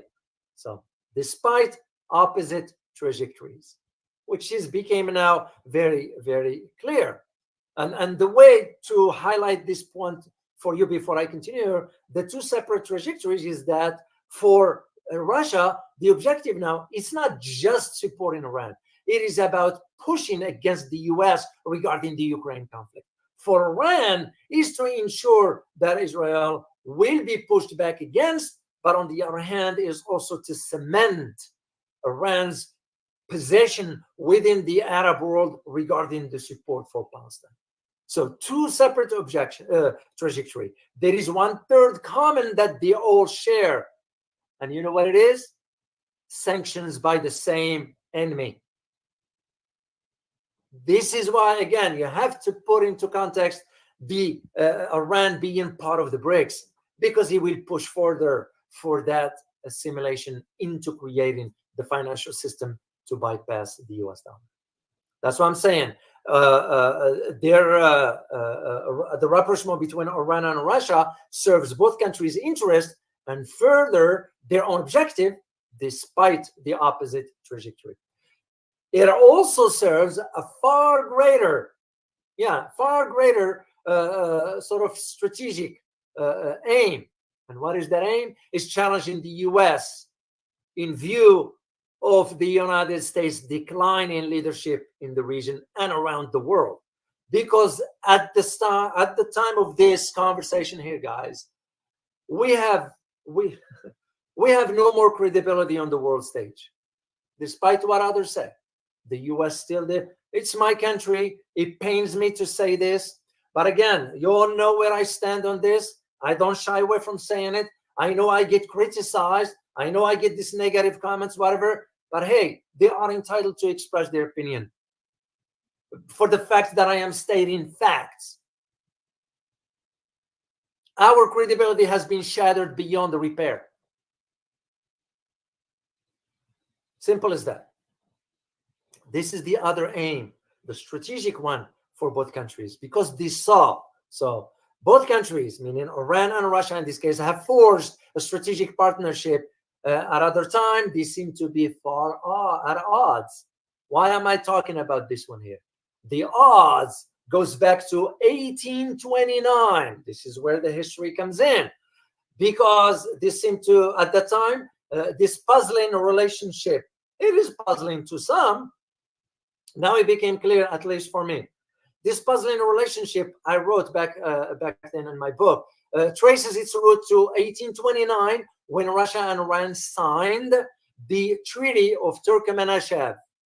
To those who are familiar with this, and I'm not going to go into the historical details of it, but suffice it to say, during this treaty, 1829, Turkmenistan, in which Iran lost to Russia the territory of modern day, which country, guys, can you guess? It's a very strategically located. Just look at the map, because I want to test your knowledge here, guys, on the geography part. Which country? Because it plays a role right now. And I'm going to do a live stream for you about this particular country. Let me see if you guys can guess. We've stirred up the pot in that country about 8 months ago. Let me see if you can. Yeah, it starts with an A to make it a little easier for you. Not Tajikistan, no, not Afghanistan. Those are Matt Baki, Azerbaijan. Azerbaijan.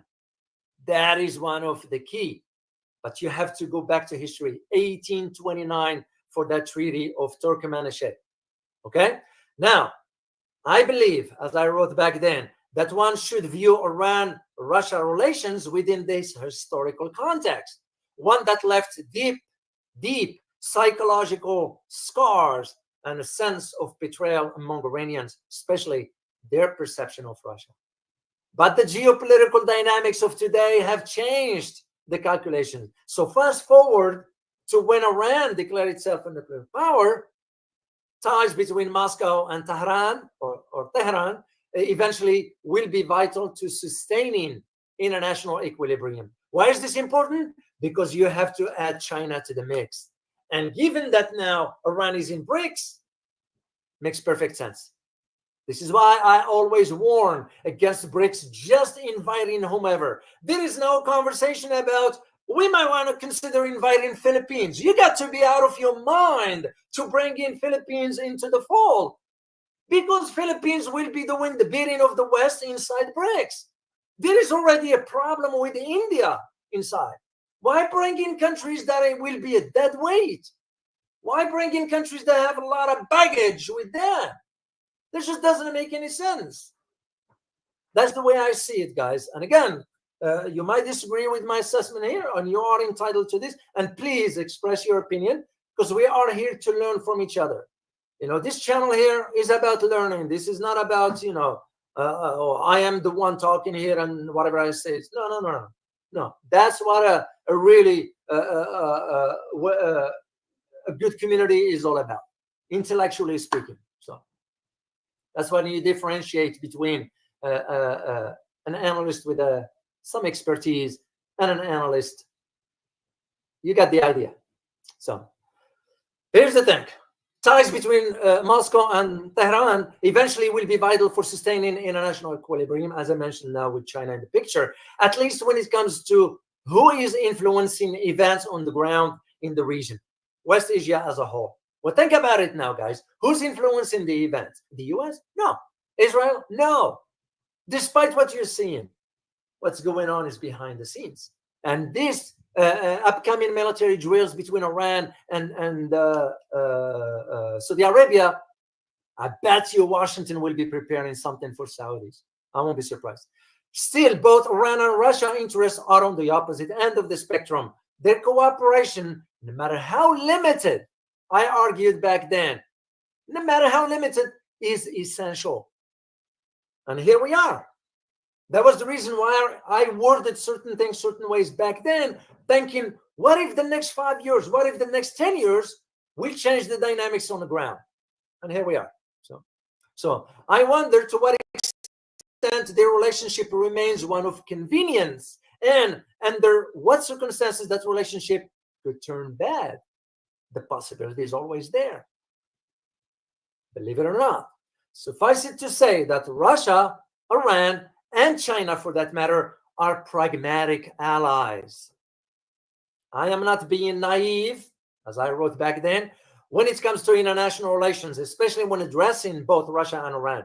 I believe that should Iran flexes its military and economic muscle to the point of impacting Russia's energy sector, especially in the economy, Moscow will have no choice but to become an adversary, even though I don't see that happening now, given that now Iran is in Brics. So they're going to work this one. And the bottom line, just to continue this part here, guys, the bottom line is that Russia's anticipation of the geopolitical shift in West Asia is not about the region, I wrote back then, but rather the future of global order and what shapes it may take. It's exactly what I wrote. It will be interesting to learn how the United States intend to address this challenge, given its ambiguous foreign policy towards the region. The subsequent sections, that's when I addressed the details about China's involvement as well. So my point in all this, guys, is just to highlight to you the big picture.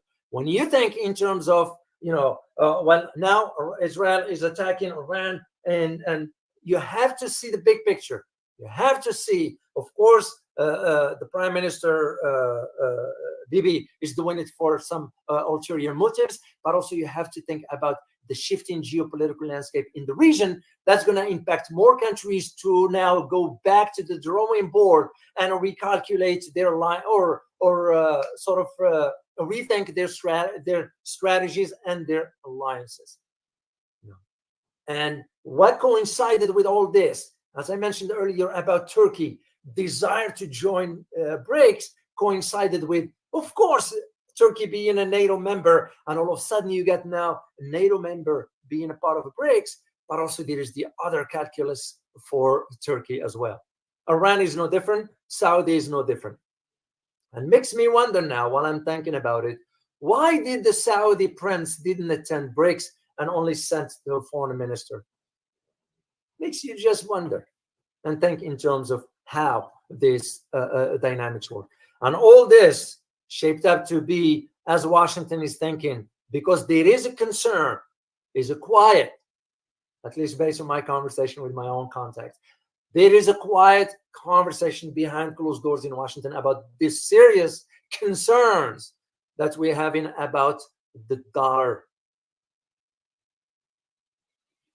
Like I said last time, don't misinterpret this, guys. The dollar is not going to be going away tomorrow or anytime soon, but it's coming. So that is what I want you guys to understand. As to those of you who answers about Afghanistan, Tajikistan, those are playing a role into all that. And I will do a video for you guys. As a matter of fact, here is my thinking. Next time I go to China, which I plan on going anyway in due time, I am going to go to Xinjiang region for a reason. of course, to debunk the lies that you all know the story, right? You all know the lies that's been mentioned, but that's not the reason why I'm going for that. I'm going for something that I addressed back in 2002, 2003. On my 2002, that was my first stop in Afghanistan. September 2001. Yeah, it was 2002. Right after, I think 6 months after 9/11. So, and pardon me. Knowing what I know as far as the history of that part of the world, it became clear to me as to where the concern is going to be. And we are not here in Afghanistan for what we say we are. We are here for a much bigger picture. And that bigger picture consists of the neighboring countries. Because remember, if you look at the map, I don't have the map in front of me of Xinjiang here, to look at the neighboring countries. I've heard that. 8 countries, including Afghanistan, Tajikistan, Azerbaijan, Kyrgyzstan, and so forth. It's about the strategic. It's about the resources. And of course, it became more evident to us in 2013. What happened in 2013? I'll give you a hint, guys. With China, 2013. What happened? You all should know. 2013. Just think. Think what happened in 2013. Major announcement.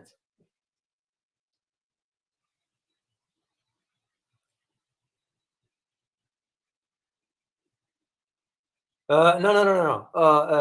Colleague, 2013. 13. Yeah, 2013.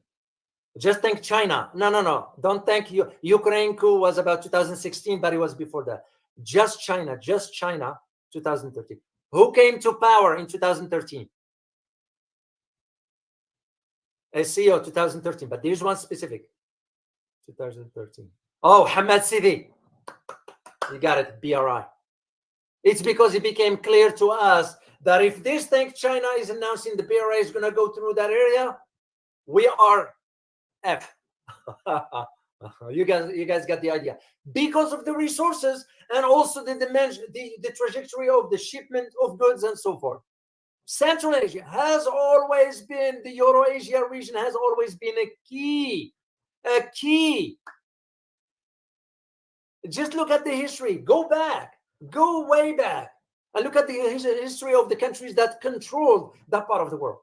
So for us, when we went to Afghanistan, we were in Afghanistan, but we're looking elsewhere. We're looking at how we can ensure we manage this particular area by not allowing it to grow economically. And I'll give you a quick example, just like I know I only spent 2 days in Xinjiang as an example. Xinjiang, if you only know the history of that village, when it was only about 25,000 or 30,000 people max. Look what it is today. Over 20 million people and a vibrant city. Economics, guys, economics. This is the exact thing. And this brings me to address one particular thing I just found out this morning, and I'm going to have to call some people I know overseas to really confirm this for me. That Pakistan announced now that it discovered oil near its waters. Massive amount of oil. You all know what it means. What I found very interesting is that just last week, IMF is willing to give Pakistan $1 billion in loans. Think about it. Once again, actions have to be, put into context as to the behavior of countries. So I am going to do a video for you down the road about the Azerbaijan and all that region, Eurasia. And I'm going to do a video for you about the Pakistan oil discovery, because if it is confirmed, and I know where to look for that and who to ask. Yeah, I see a few blogs saying that mob ties and Rapalot offices were raided, but I'm in the area. That would be on Houston News, so it might be true, but that would be news on the Houston News if the federal government was raiding mob ties and Rapalot. So we'll see. But blogs are saying that's true. You can see the trajectory of what lies ahead, but you can also see Why? Here is the question. Why we are working on moving naval assets to South China Sea already? At the time I was in China, there were movements of US naval assets to South China Sea. This is why you need to understand why Philippines will not be a good fit for Brics, because we are using Philippines. We put in Philippines to the fore. We put in the forefront regarding the tensions with China. Sacrifice Philippines. So all these dynamics, guys, this is what geopolitics is all about. And I always want you to keep that in mind as you move forward. All right, let me answer some of your questions. Once again, just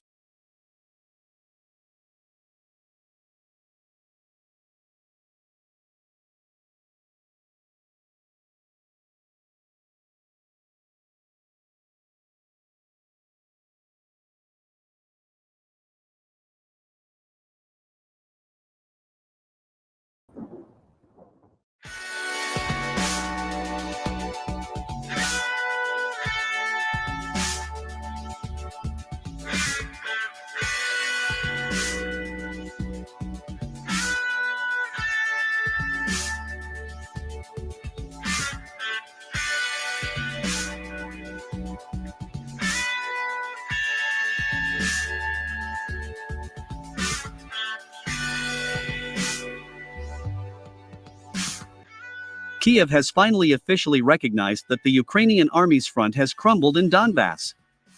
This was stated by the head of the main directorate for the development and maintenance of material support of the armed forces of Ukraine, Major General Dmitry Marchenko. According to him, the main reason for the Ukrainian army's failures on the battlefield is a chronic manpower shortage. Unfortunately, I have to admit that the Ukrainian army's front in Donbass could not withstand the onslaught of Russian troops and collapsed. For many, this is not some sort of military secret. Everyone knew it perfectly well without my words. The Russians are already in Seledovo.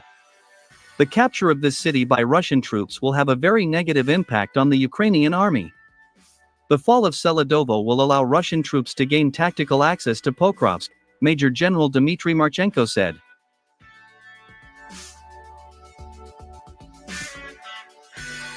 This senior Ukrainian officer also added that the failures of the Ukrainian army on the battlefield were mainly due to a lack of ammunition and manpower. According to Major General Dmitry Marchenko, the transfer of Volodar under the control of the Russian army also harmed the Ukrainian army's defense in Donbass. After the capture of Volodar, the Russian army advanced very quickly into the depths of the Ukrainian army's defense, trying to approach the city of Kurakovo and unite the Volodar and Pokrovsk directions of the front. In the end, the Ukrainian general accused the West of ignoring the interests of Ukraine, and that the military support of NATO and the United States had completely failed, as a result of which Ukraine continues to lose vast territories in Donbass and other areas of the front.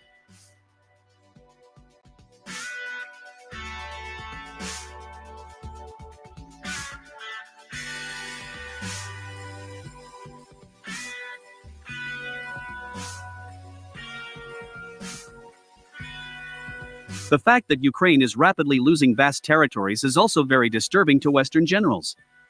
However, the realization that the West is unable to stop Russia infuriates NATO and Pentagon generals. Against this backdrop, over the past 5 days, the activity of NATO forces has sharply increased in Ukraine.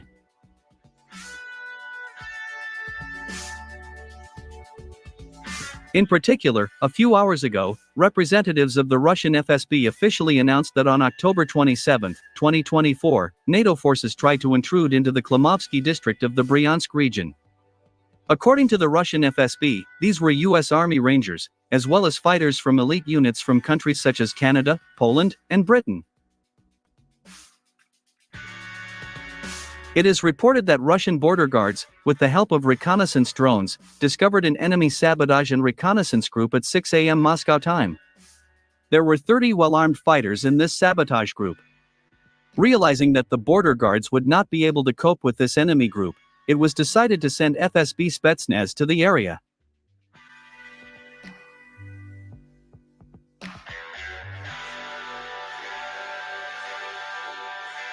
It is reported that as a result of a 20-minute shooting battle, FSB Spetsnaz managed to destroy 4 foreign fighters.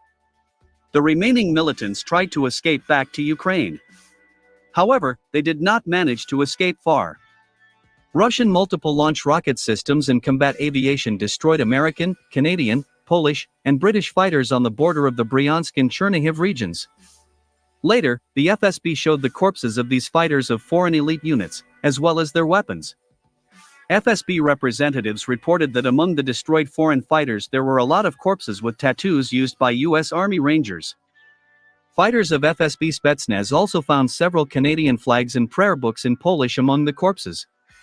It is noteworthy that there was not even one Ukrainian militant in this destroyed sabotage group. According to the Russian FSB, with the help of these U.S. Army Rangers, Canadian commandos, and fighters of the British and Polish Special Forces, NATO tried to collect valuable information and carry out sabotage at military facilities in Belarus and Russia. The fact is that it is much easier to enter the territory of Belarus through the Bryansk region than from the territory of Ukraine.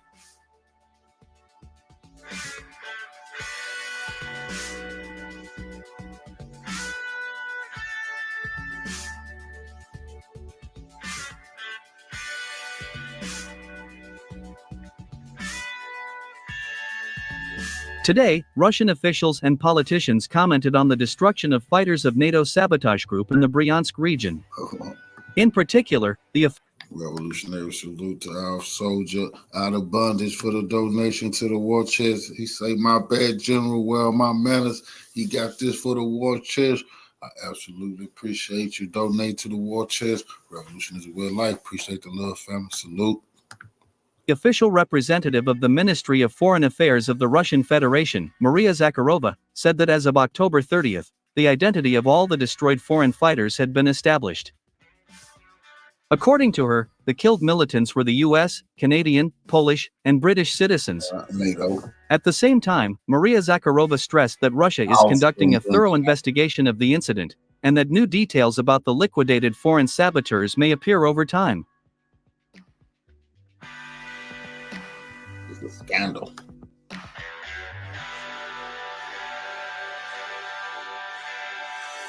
Commenting on the situation in the Klimovsky district of the Bryansk region, many military experts and analysts expressed confidence that the NATO leadership sent this sabotage and reconnaissance group to the Bryansk region to infiltrate the territory of Belarus. According to them, NATO was trying to find out the reasons for the abnormal activity of Russian and Belarusian troops. The fact is that over the past 10 days, very strange things have started happening in the southern part of Belarus. In this area, the activity of Russian electronic warfare systems has increased dramatically.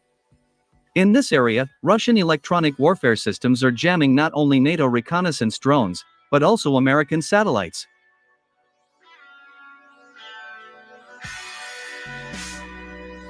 In this regard, many have suggested that the Russian General Staff is preparing an offensive on the Kiev region from the territory of Belarus. The fact that the U.S. Army Rangers along with their so-called brothers-in-arms from Canada, Britain, and Poland were destroyed within a couple of minutes after entering the Bryansk region indicates that Russia is very carefully guarding this area.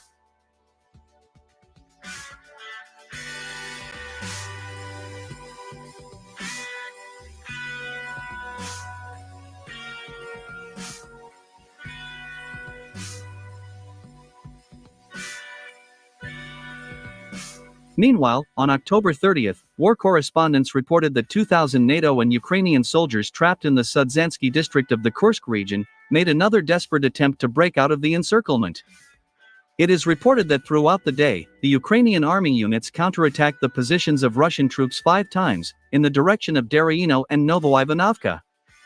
However, all attempts by the Ukrainian army to dislodge Russian troops from their positions have failed. Having lost more than 100 soldiers, the Ukrainian army had to retreat again.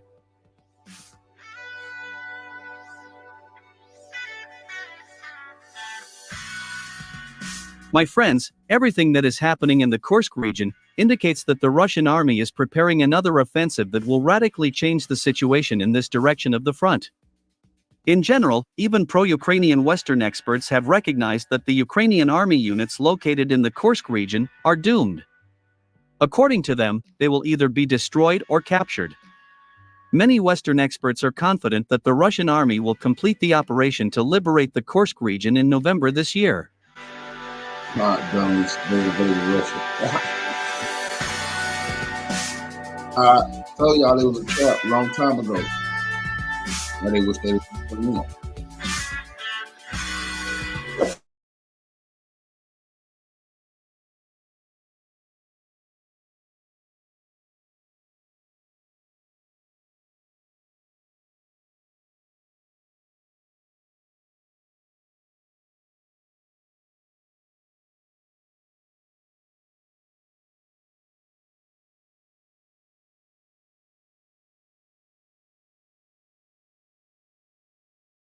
Hello, Garland Nixon here with Andre Martianov and Scott Ritter. We got a lot of stuff to talk about, big things going on.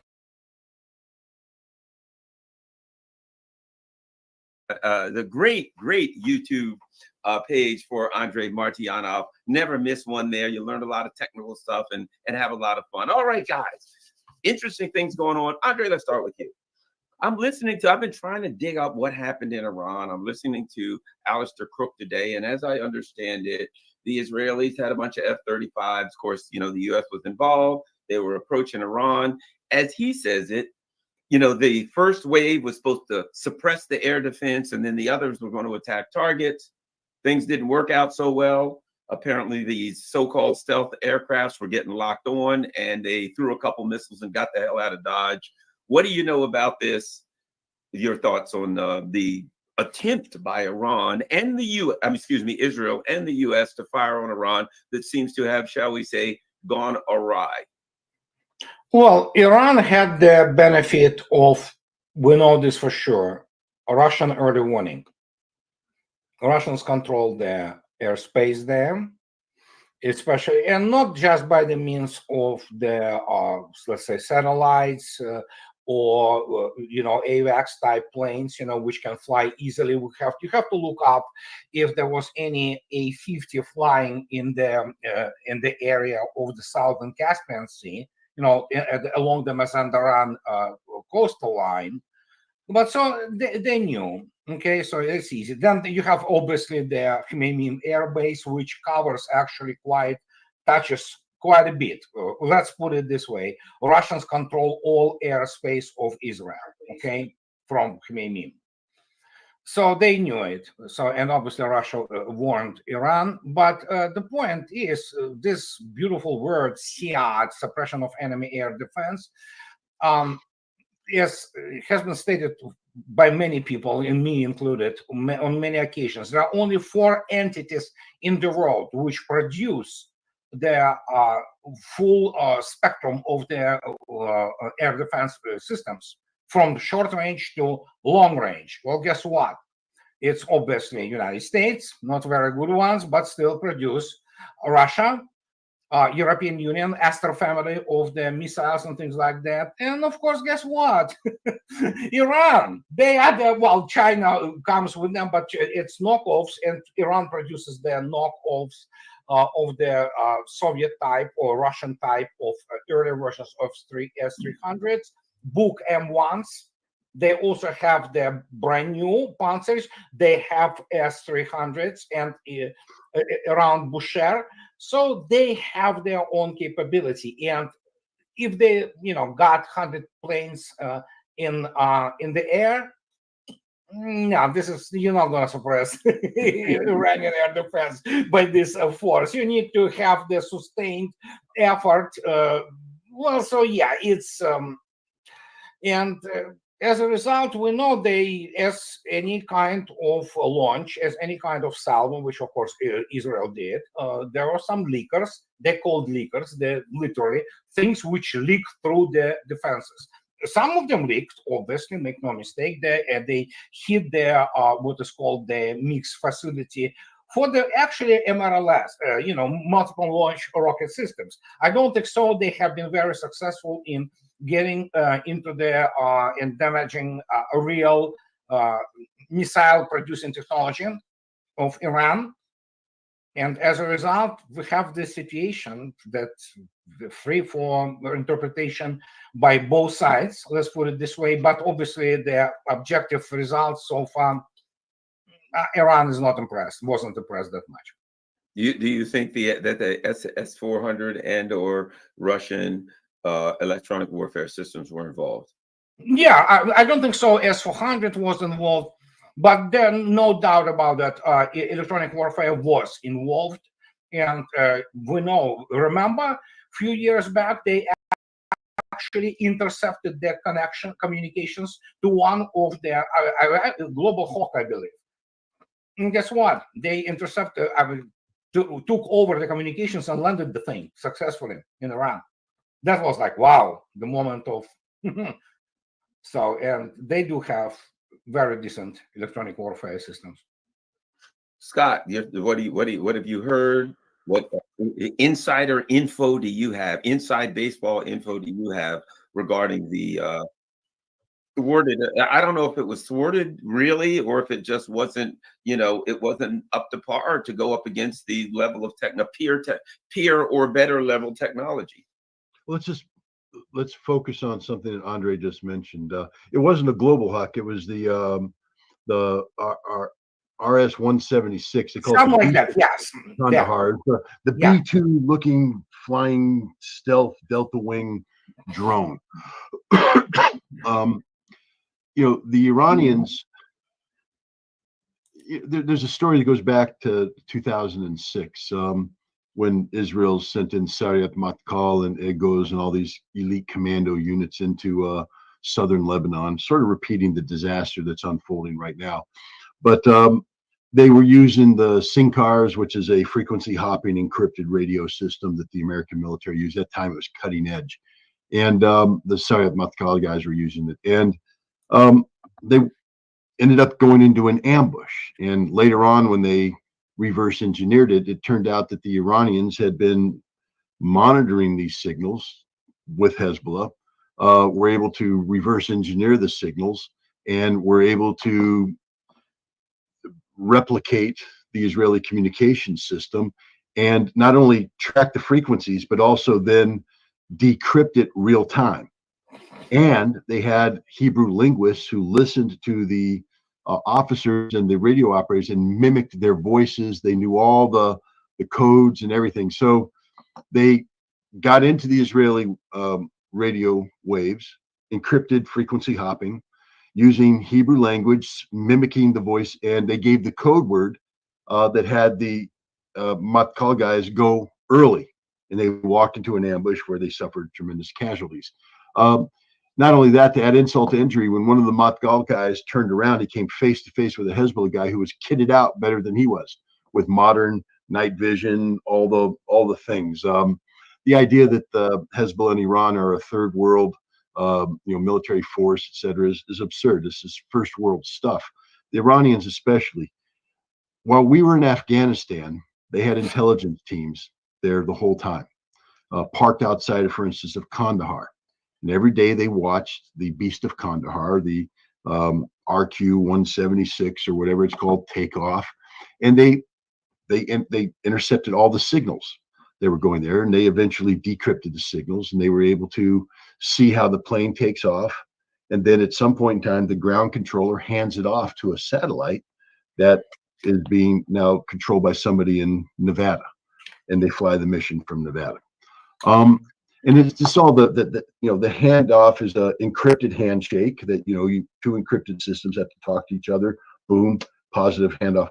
The Iranians replicated that and were able to come up. And at the time when the ground controller turned over control, he turned it over to an Iranian who imitated the satellite and took control of the aircraft and landed it. The reason why I bring that up is the Iranians monitor everything.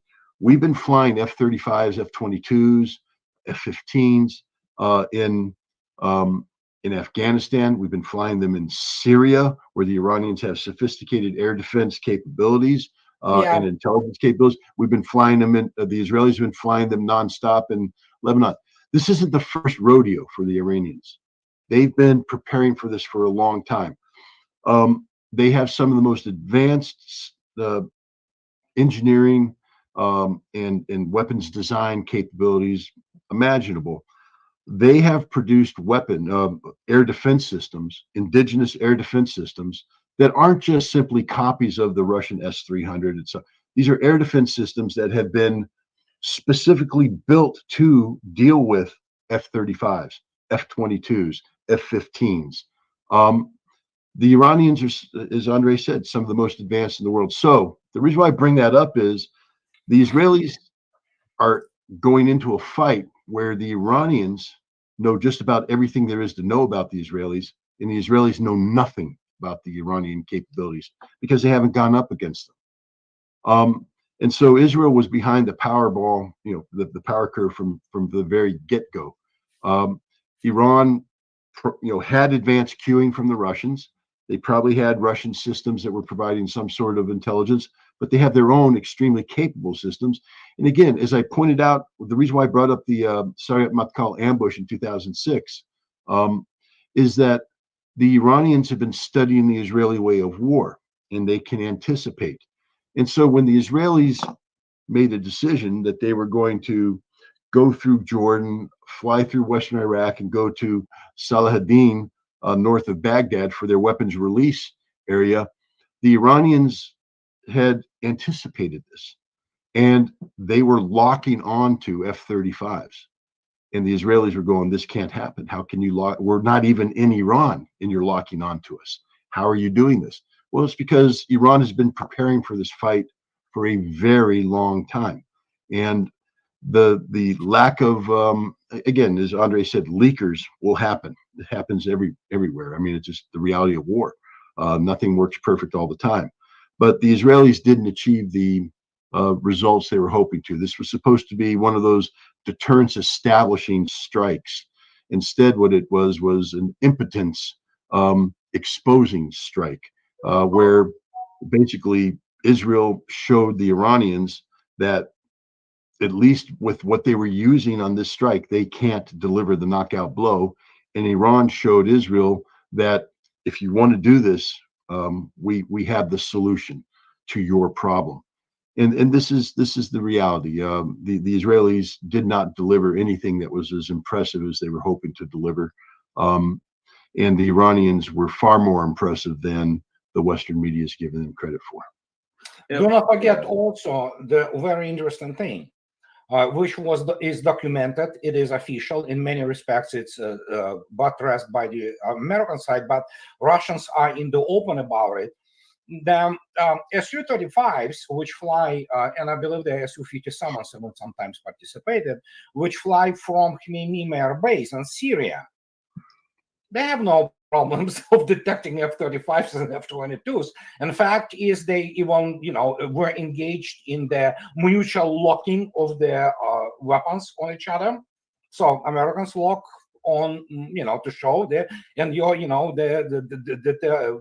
it's called SPO, passive detection system, screams like you lock on them. But the point is their signature, the portrait of all those stealth planes is nothing secret.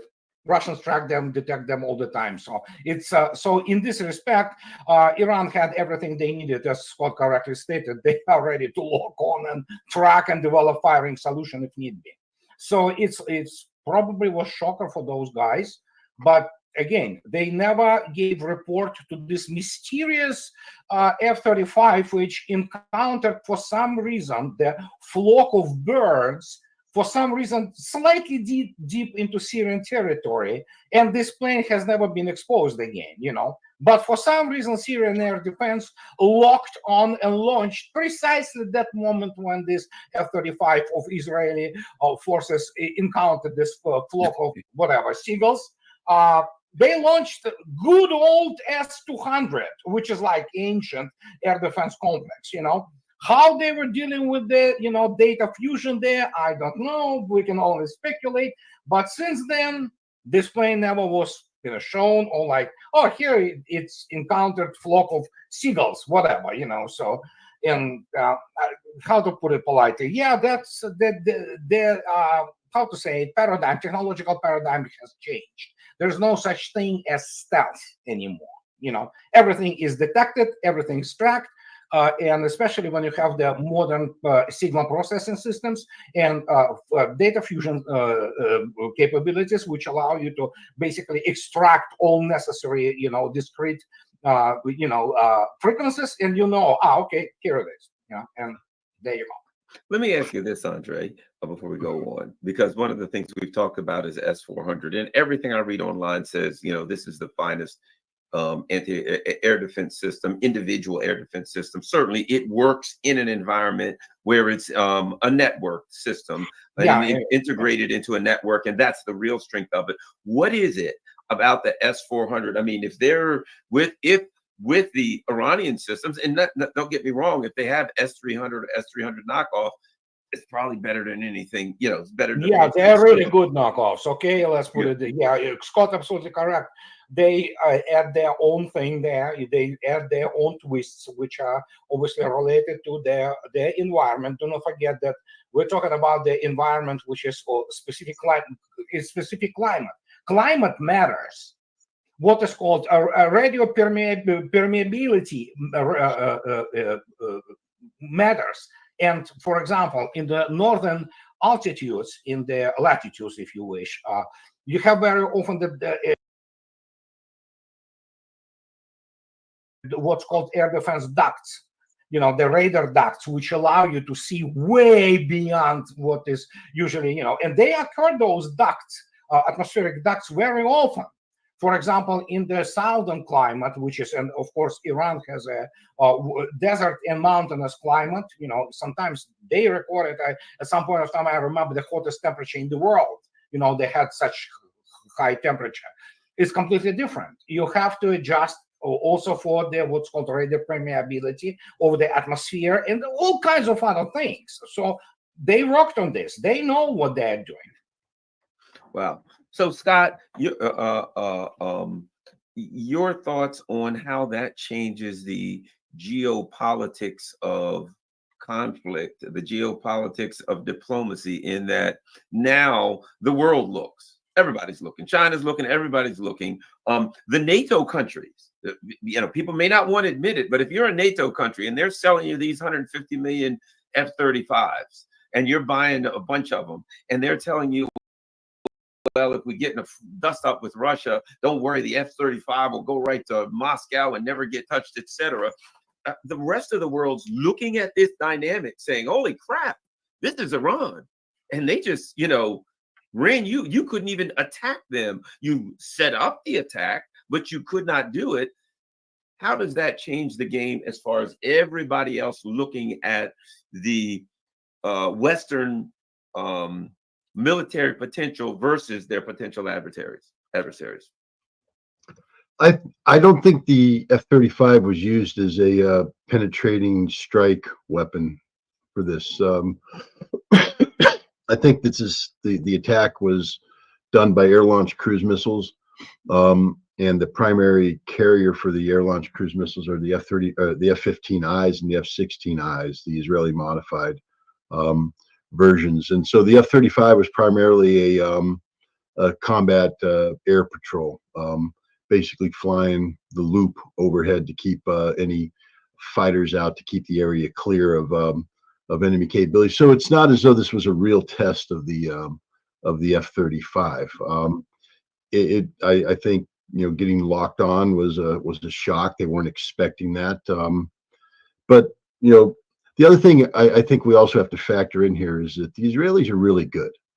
That we should never, ever, ever believe that just because Iran is good, that the Israelis are bad. The Israeli Air Force especially is very technologically advanced. And I've worked with the Israeli Air Force and their planners before. These are some very clever people.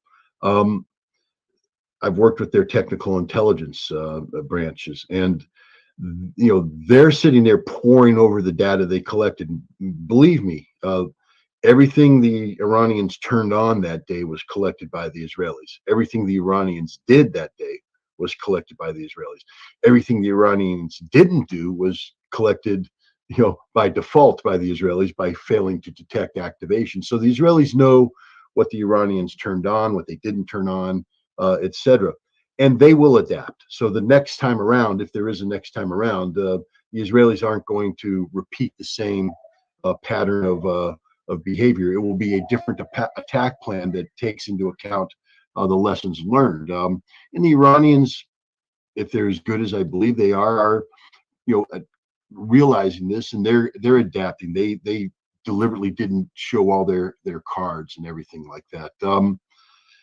So it's I think, first of all, we shouldn't be talking about diplomacy, because right now diplomacy is dead. We're in a, I mean, there's a term they use. I won't use it out of respect for the audience, but it's we'll call it a big stick contest. And that's what Israel and Iran are basically engaged in right now, over the concept of deterrence. Who's got the bigger stick?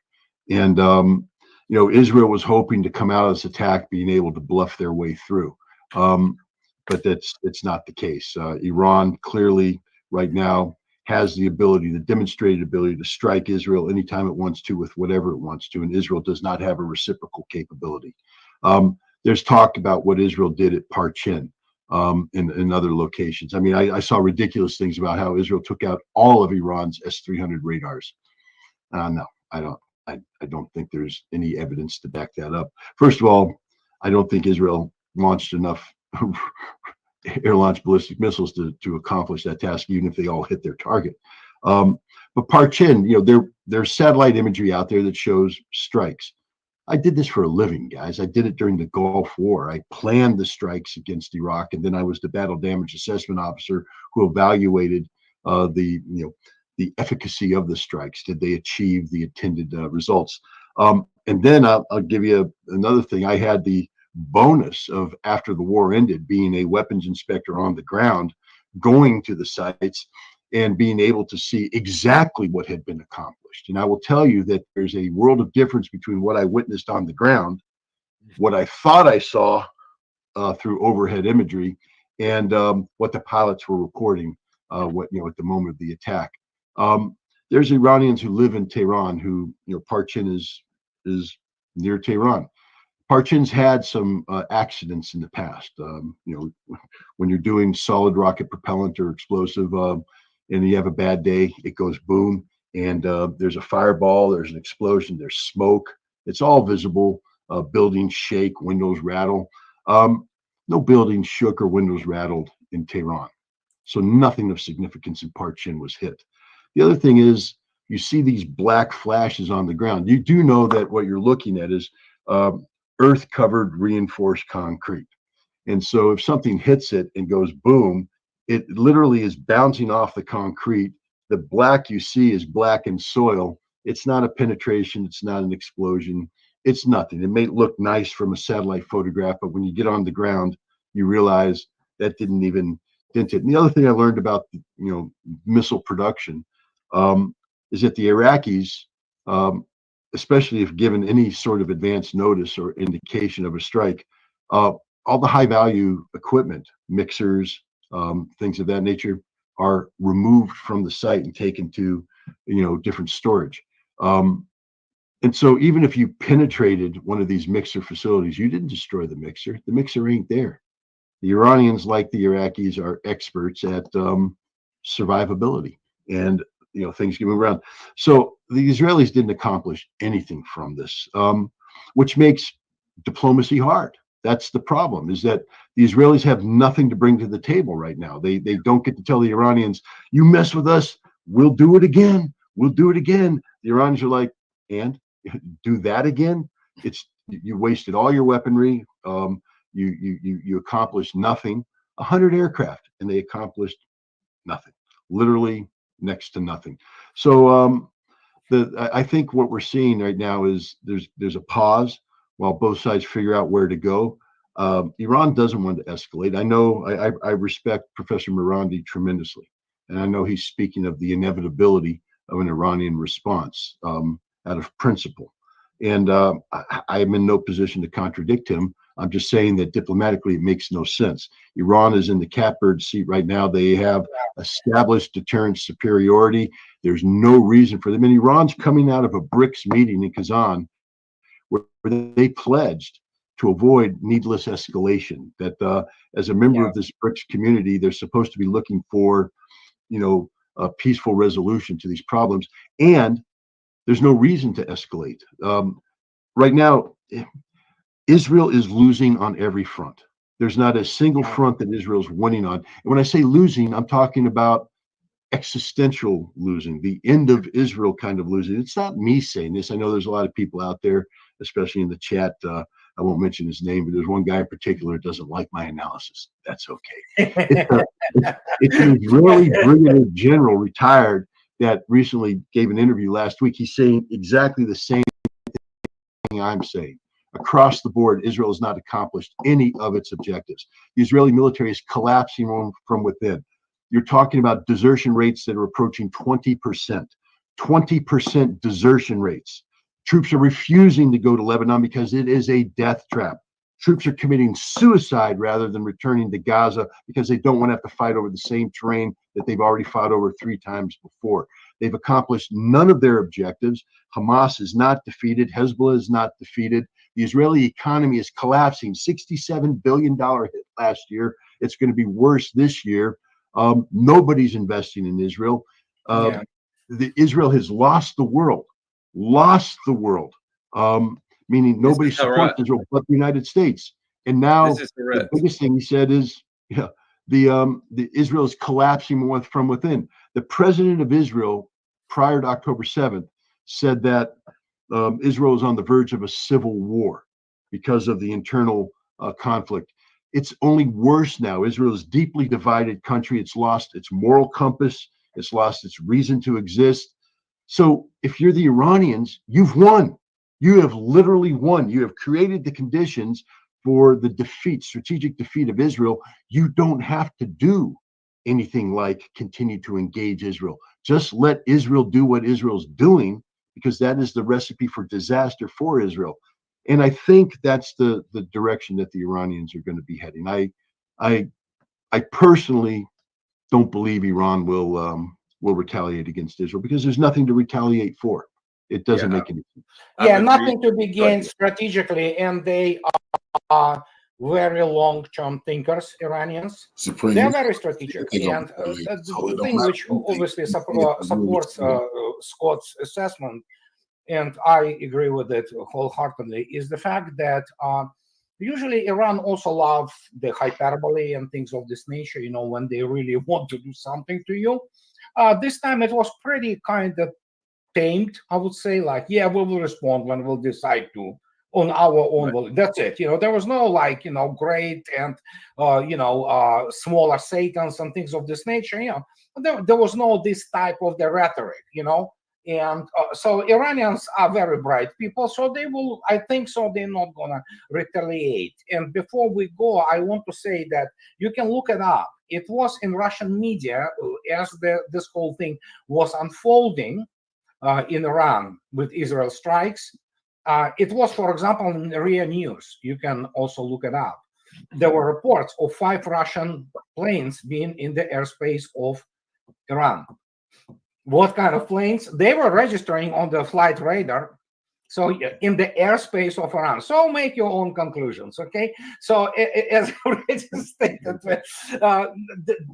again, even their president, who definitely had to play their pro-Western part, especially urban population of Iran is highly educated. They are very liberal, if you wish, so, and there are many people pro-Western, oriented. But even he said, yeah, it's just pretty much, even us, we have to admit that, yeah, it doesn't work out with those guys. So, well, Andrea, I did want to jump to, so we're about halfway through. I did want to jump to what's happening on your end of the field, Kursk. Salidovo, country, major town, Salidovo apparently is falling. I'm reading now every day, major towns in Ukraine are falling. Kursk, there's not just cauldrons forming, Ukrainian troops surrounded. Sounds like they are deep in serious trouble. Of course, we know that there's 100 million North Korean North Koreans out. They're gonna show them. Yeah. What's happening on the battlefield? How bad is it, Andre? That you from your connection, from your contact? Well, it's so bad that even today the deputy of Syrskyi issued the warning that, and he, in no uncertain terms, he used the word collapse. The front is collapsing, and as I already stated, this operational Art 101. Russians will not move to Pokrovsk, also known as Krasnoarmeysk, actually, until the front line is even. Selidova, Kurakhova, it's all that front line. Russians are gonna finish there when they have this kind of more or less even front line, you know, and then they will go and take Pokrovsk, as Russians now call it, Krasnoarmeysk, and Kupiansk is now, for example, it's the order for the whole population to evacuate, because Kupiansk essentially surrounded. And so, yeah, for Kursk, I mean, yeah, it's a sad story for those people who planned that thing. But we know now it has been confirmed 14 brigades perished there. That's it's their second largest fubar after their famous counteroffensive, you know, which saw, well, basically 3 armies annihilated, you know. So, yeah, it's pretty bad for armed forces of Ukraine. And what can I say? You know, once the Oskol River is, you know, basically forded, and yeah, there's open steps. And there was another town today in Kharkov area taken, you know. So, and yeah, there's a constant movement to the west.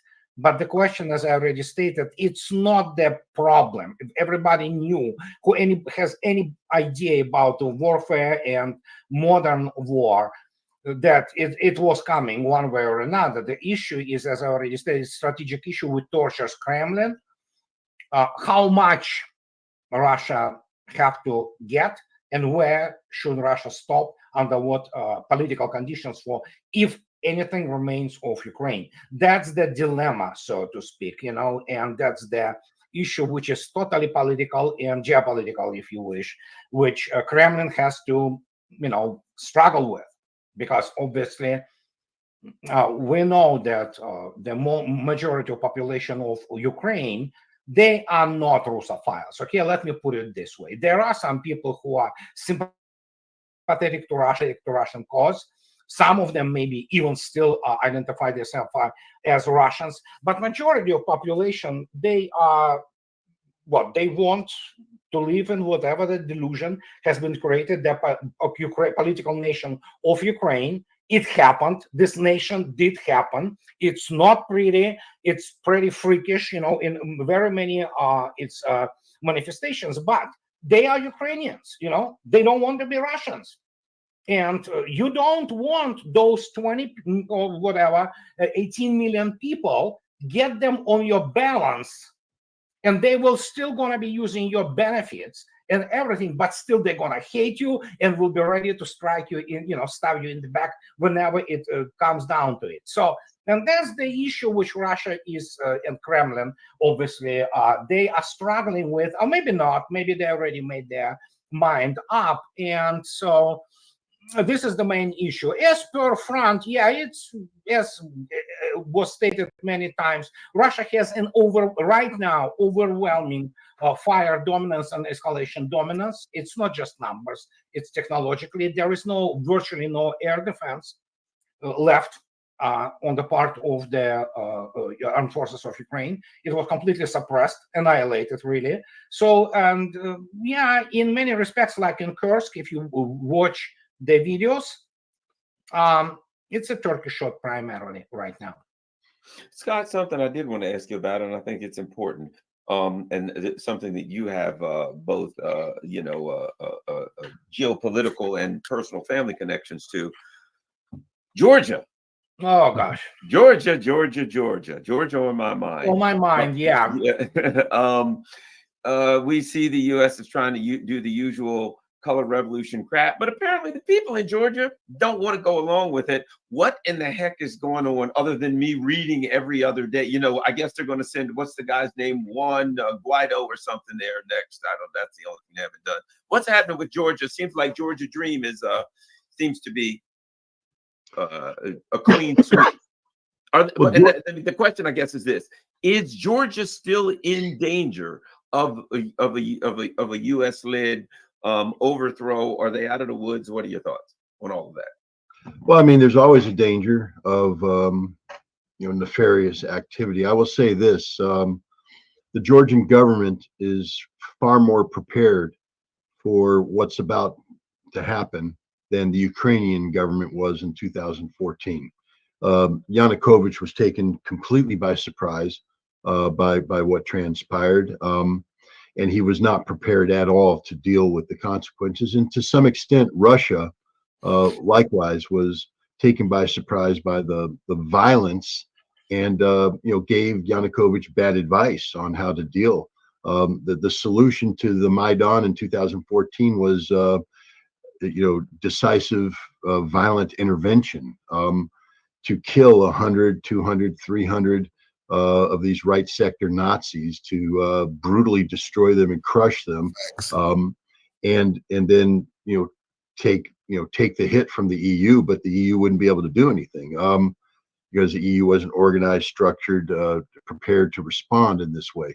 But instead, he was told, don't arm the riot police, don't provoke the EU, and the end result was he was routed. And then by the time Russia recovered and got the upper hand over the Ukrainian military, Russia was still confused, and that's when when France and Germany came in and recommended a ceasefire and Minsk Accords and all this.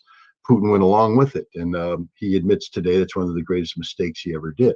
He should have just destroyed the Ukrainian army and gotten it over with, but he believed that there was sincerity for a peace effort. The Georgian government, the Georgian Dream government, the Georgian Dream Party is the brainchild of Bidzina Ivanishvili, a billionaire Georgian businessman with deep connections to Russia, but also a man who is not opposed to close relations with the West, but somebody who said that he understands the reality of Georgia's geopolitical positioning. Georgia is not a European nation. Georgia is not meant to be a NATO nation, and Georgia Dream knows this. They've tried to walk the middle ground, but in the end, they understood, especially after February 2022, that Georgia was not going to be, a nation that's going to set up a second front to play the Western game, etc. If you take a look, Georgia refused to participate in the economic sanctions. Two of the strongest years of economic growth for Russia are 2023 and 2024. Why? Because Georgia's trading with Russia, and they're experiencing 10.3, 11, 12% growth, and it's projected to continue that way. Georgia knows where its bread is buttered. The Georgian Dream government rightfully identified the major problem facing Georgia as the Western funding of these non-governmental organizations, and shut it down. The brilliant way in which they passed this law, because they did this, they did an initial run at it, and they backed down because the West mobilized. But Georgia Dream simply, that was tickling to get intelligence to see how everybody's going to react. They identified all the players, everybody they need to know about. So when they rolled in the second time, they had them outflanked from the very beginning. The opposition never had a chance. Georgia Dream was able to come in.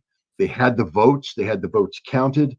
They knew the president would seek to veto. They had the votes to override it. They did everything procedurally just right, so there's no constitutional issues. They got the law passed, and they neutered, emasculated the opposition going into this election. And Georgia Dream won a convincing election. This is a free and fair election. There's no cheating going on. And there's no evidence of cheating. There's no evidence of Russian involvement. I will say this, that the Russians appear to have been negotiating with Georgia Dream behind the scenes, saying if you stay out of this war, and we're not telling you can't be part of EU, we're saying you can't be part of NATO, but if you show that you can be a responsible neighbor, the door is open for serious talks about Abkhazia and South Ossetia. putting those on the table and seeing if we can bring. And that's what the Georgians want more than anything. They want their nation to be, reunited. Whether it's some sort of federalist structure, however it's done, I don't know, because you're never going to go all the way back. Abkhazia will always have a significant level of autonomy. Same with especially South Ossetia, where the population is the majority. Abkhazia, there's still the minority there. But the bottom line is we're talking about a Georgia that now has returned its territorial integrity. And which direction is Georgia going to go? Georgia Dreams played this perfectly. They're not the ones that are saying we must leave the West. They had a fair and free election. Georgia Dream won this election. There's no doubt. Even the president of Georgia, this French diplomat turned Zorabishvili, Salome Zorabishvili. She says there's no evidence that Russia interfered, but we know Russia did. Wow, because the outcome isn't what we wanted. But we do this. The Georgian Dream, they let the opposition have their demonstrations. And then what they would do is they would have a day of the family. And what happened? All the Georgians came down from the mountains and came up from the valleys and closed in on Tbilisi. And, the opposition was showing Tbilisi streets filled with the EU waving, Ukrainian flag waving, American flag waving crowds. And then the next day, 10 times that size came walking in the Georgians, the real Georgian people from Georgia, waving the Georgian flags. And all they did is they made their presence known because they said, this is Georgia, not you fake Western wannabes who hang out in the cafes in Tbilisi and drink your lattes and your cappuccinos and all this. The real Georgians who, Don't touch lattes. I drink lattes 3 times a day. I'm not opposition. I am all for it. But you drink cha-cha and eat Kinkali. That's the thing. You got to twist the top off the Kinkali, suck the juice out, and pop it in your mouth. If you can do that and drink cha-cha while you're doing it, you're a real Georgian. But my point is, Georgia Dreams backed by real Georgia. And real Georgia spoke on election day, and they won. And now what the United States is doing is making it so easy for Georgia Dream to make the next move. Georgia Dream is going to let these protests peter out. They're going to go through all the constitutional challenges. And then I believe you're going to see them remove the president. The president has committing treason, is violating the Constitution as we speak. So she will be impeached and removed. Ivanishvili may be the next president of Georgia. And then you're going to see diplomatic relations restored with Russia. And you're going to see Georgia make the decision that just like Serbia or just like Turkey, the EU doesn't want us because it's not Georgia that's rejecting the EU. It's the EU rejecting Georgia. It's not Georgia rejecting the United States. It's the United States rejecting Georgia. And Georgia will do what is natural, which is Georgia is going to pivot to Russia, pivot to Brics, and pivot east. And the West will have lost Georgia. And the good news is Georgia won't have lost a single person doing this. Their economy will be intact. Georgia's making the smartest move possible. This is the best thing in the world for the free and sovereign state of Georgia. I wish they could have been friends with the United States. I wish they could have. But the United States is incapable of being friends with anybody. We have to dictate outcomes. The irony of the United States at this point in time in our history, when we're having an election where we're screaming about interference, Georgia held an election that's cleaner than any election America will ever pull off, where the results are quite clear, crystal clear about the intent of the Georgian people, the will of the Georgian people expressed in democratic fashion. And we're saying no to that. We're saying that we reject that outcome. We're exposing ourselves as the biggest hypocrites when it comes to democratic principles that the world has ever seen. Thoughts on Georgia? Did you have any thoughts on Georgia, Andre? No, I mean, Scott has really ties there, and I have friends, obviously. I have classmates who are Georgians, actually. So I've been to Georgia many times. I've been to Abkhazia many times. It's a separate story what Abkhazia is. And but Scott correctly stated one very important thing. While I doubt about Ossetia, but in terms of Abkhazia, there is a reason Russia doesn't want Abkhazia as it happened, for example, with the Donbas republics, which became the part of Russian Federation. Abkhazia is held there as a both bargaining chips, and actually Abkhazians, many of them, they don't like Russians. Make no mistake, they don't like anybody. They like only themselves, So I've been there. So all kinds of things were happening there, especially if you look attentively at where the 18th Brigade was located, or 6th. No, it was 18th, I believe, in Achimchira. It's not a pleasant tropical climate. You cannot have the wallpaper. You know why? It's gonna get unstuck because of the humidity there. It's horrible, honestly, in this respect. So other than that, Scott is absolutely correct. I mean, there is a pragmatic, so to speak, consensus in Russian and Georgian relations now. And they know that they will reap the benefits of being essentially neutral in their choices. And that's what is happening right now. So, and we'll see. I don't know. Let me ask you this, Andre. What are your thoughts on all of this foolishness? I mean, here's what I'm seeing everywhere. Oh, North Korean soldiers are there. Oh, it's international. I mean, this, like, for some reason, the U.S. government, NATO, decided that they're going to run with this. There's North Koreans all over the place. I mean, maybe it's that when they lose, they can then say, well, the North Koreans came in. They would have never won. The Russians were losing, and they were, of course, they're fighting these troubles. How could they possibly win? But that the North Koreans came in and bailed out the weak Russian army. Or there's like some kind of a PR narrative behind it, because it doesn't make sense. Well, it actually doesn't make sense for anybody who has a common sense. It makes total sense for people in Washington, for example. As you correctly stated, their favorite shtick is that Russians are weak, they are backward, and you know what? In some quarters in Washington, Russians are viewed as subhumans. I can tell you, James Clapper, for example, and his people, they view Russians as, the Nazi Germans view, the Slavic Untermensch, and so things of this nature. So they cannot live with the situation that, as I already stated many times, not only Russia won the war already, and it won the war not with Ukraine. There was never a question about that Russia will beat Ukraine into bloody pulp. It's what happened. Russia won a NATO war, okay? Up to the point that right now it's confirmed, even on tactical level. That means level of companies, level of battalions, level of even regiments and brigades. The NATO officers are handling that. They are really commanding it. They conduct full-blown command and control. So, and suddenly you have this basic thing, which is, you're failing. Everybody knows that all those operation planning was done in Ramstein. Everybody knows it. It's no secret. Suddenly you have this downer. Of course, that must be North Koreans. This mighty North Korean. Mighty North Korean troops, which have to turn the tide. Ukraine was winning so well, and then suddenly, bang! That's what it is. It's cheap PR. There's nothing left in their, arsenal anymore other than spinning. Period. Listen, it's and again, what can I say?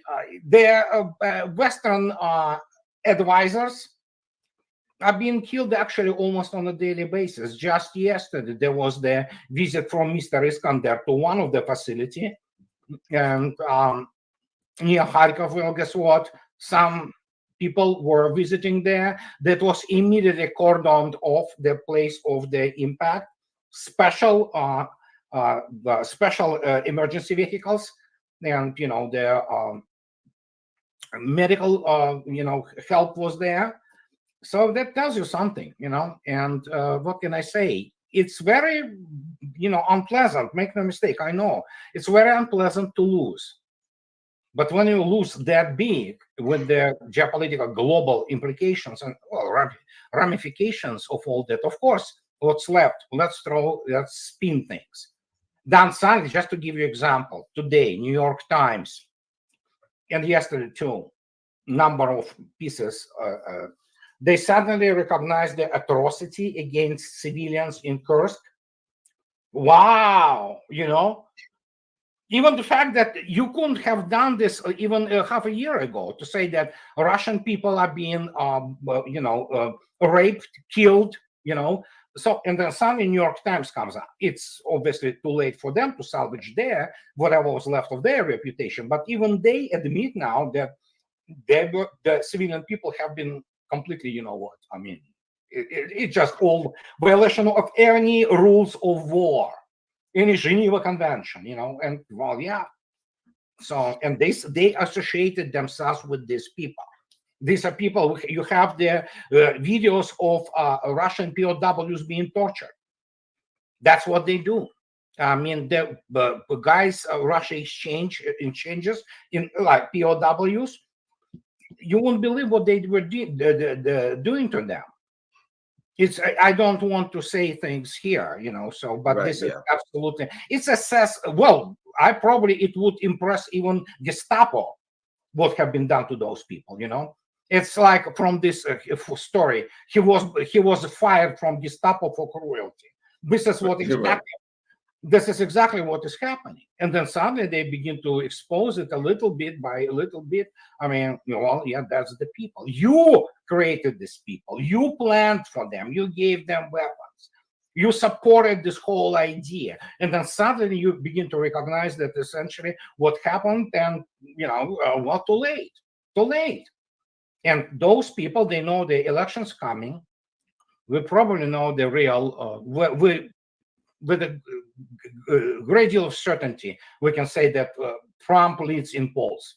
There's no doubt about it, So, and after the talks of Trump and J.D. Vance, about this essentially, how to put it, common sense foreign policy, which of course by default means what? The end of the Ukraine adventure. There are many people in Washington who are really afraid. That's as much as I can say. I'm really happy to be on the opposite coast from that town. Okay, so albeit in Washington still, but I love my Washington state. Scott, last thing. So I've been, I read a lot of Israeli media. I do look a lot online. It appears to me, from everything that I read, that the Israelis are taking a much worse beating on the Hezbollah border than is being led on here. I'm reading now that, hardcore Israeli Zionist leaders are starting to say things like, we need to perhaps find a way out here. Maybe, they're starting to mumble things about, looking for an off-ramp that I believe they'll only do if they're taking a licking. I've seen numbers. I saw a number today of 2,600 casualties since the beginning of the incursion. But everything I read, all the lights are blinking red that the Israelis are taking it bad in Lebanon, which, as could be predicted, how did they get out of this one? Are you hearing the same thing? I mean, to me, it would be inevitable, because I saw a video today that seemed to be reasonable. These guys were running and literally crying Israeli soldiers. Yeah, I saw that video. I think that was a military exercise with a soundtrack superimposed on it. I don't think that was actual combat footage of the Israelis. So I think that's part of the dark propaganda that exists on social media now. But the fact of the matter is this. The Israelis had briefed to themselves that by this phase they believe their own propaganda. That's one of the problems here when you politicize intelligence. So they were told that if we kill Nasrallah, we disrupt the senior leadership. If we run this magic pager attack against their middle management, we will demoralize them, create chaos, and we will paralyze their ability to resist. And if we come in decisively and move, we can basically take a 100-kilometer line, advance 20 kilometers deep, push Hezbollah out of this area, and therefore create a buffer that secures northern Israel. We will repopulate the north with the 60,000 evacuated settlers and declare victory. And in doing so, we'll have dealt a strategic defeat to Hezbollah. This was the goal. This was the objective. They've accomplished none of that, not even close. I think the deepest penetration they've made is a couple of kilometers. Last night, they attempted a major push on a strategic hill. They got their proverbial asses kicked. They were pushed off the hill.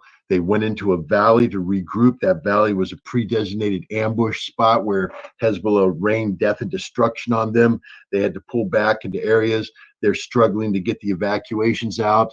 And this is repeated over and over again. There's a reason why up to 20% of the Israeli reservists are refusing to report for duty for southern Lebanon, because they know it's a death trap. Hezbollah has not been defeated. Hezbollah has not been thrown into chaos. Hezbollah is operating off of very detailed defensive preparations that are 16 years in the making.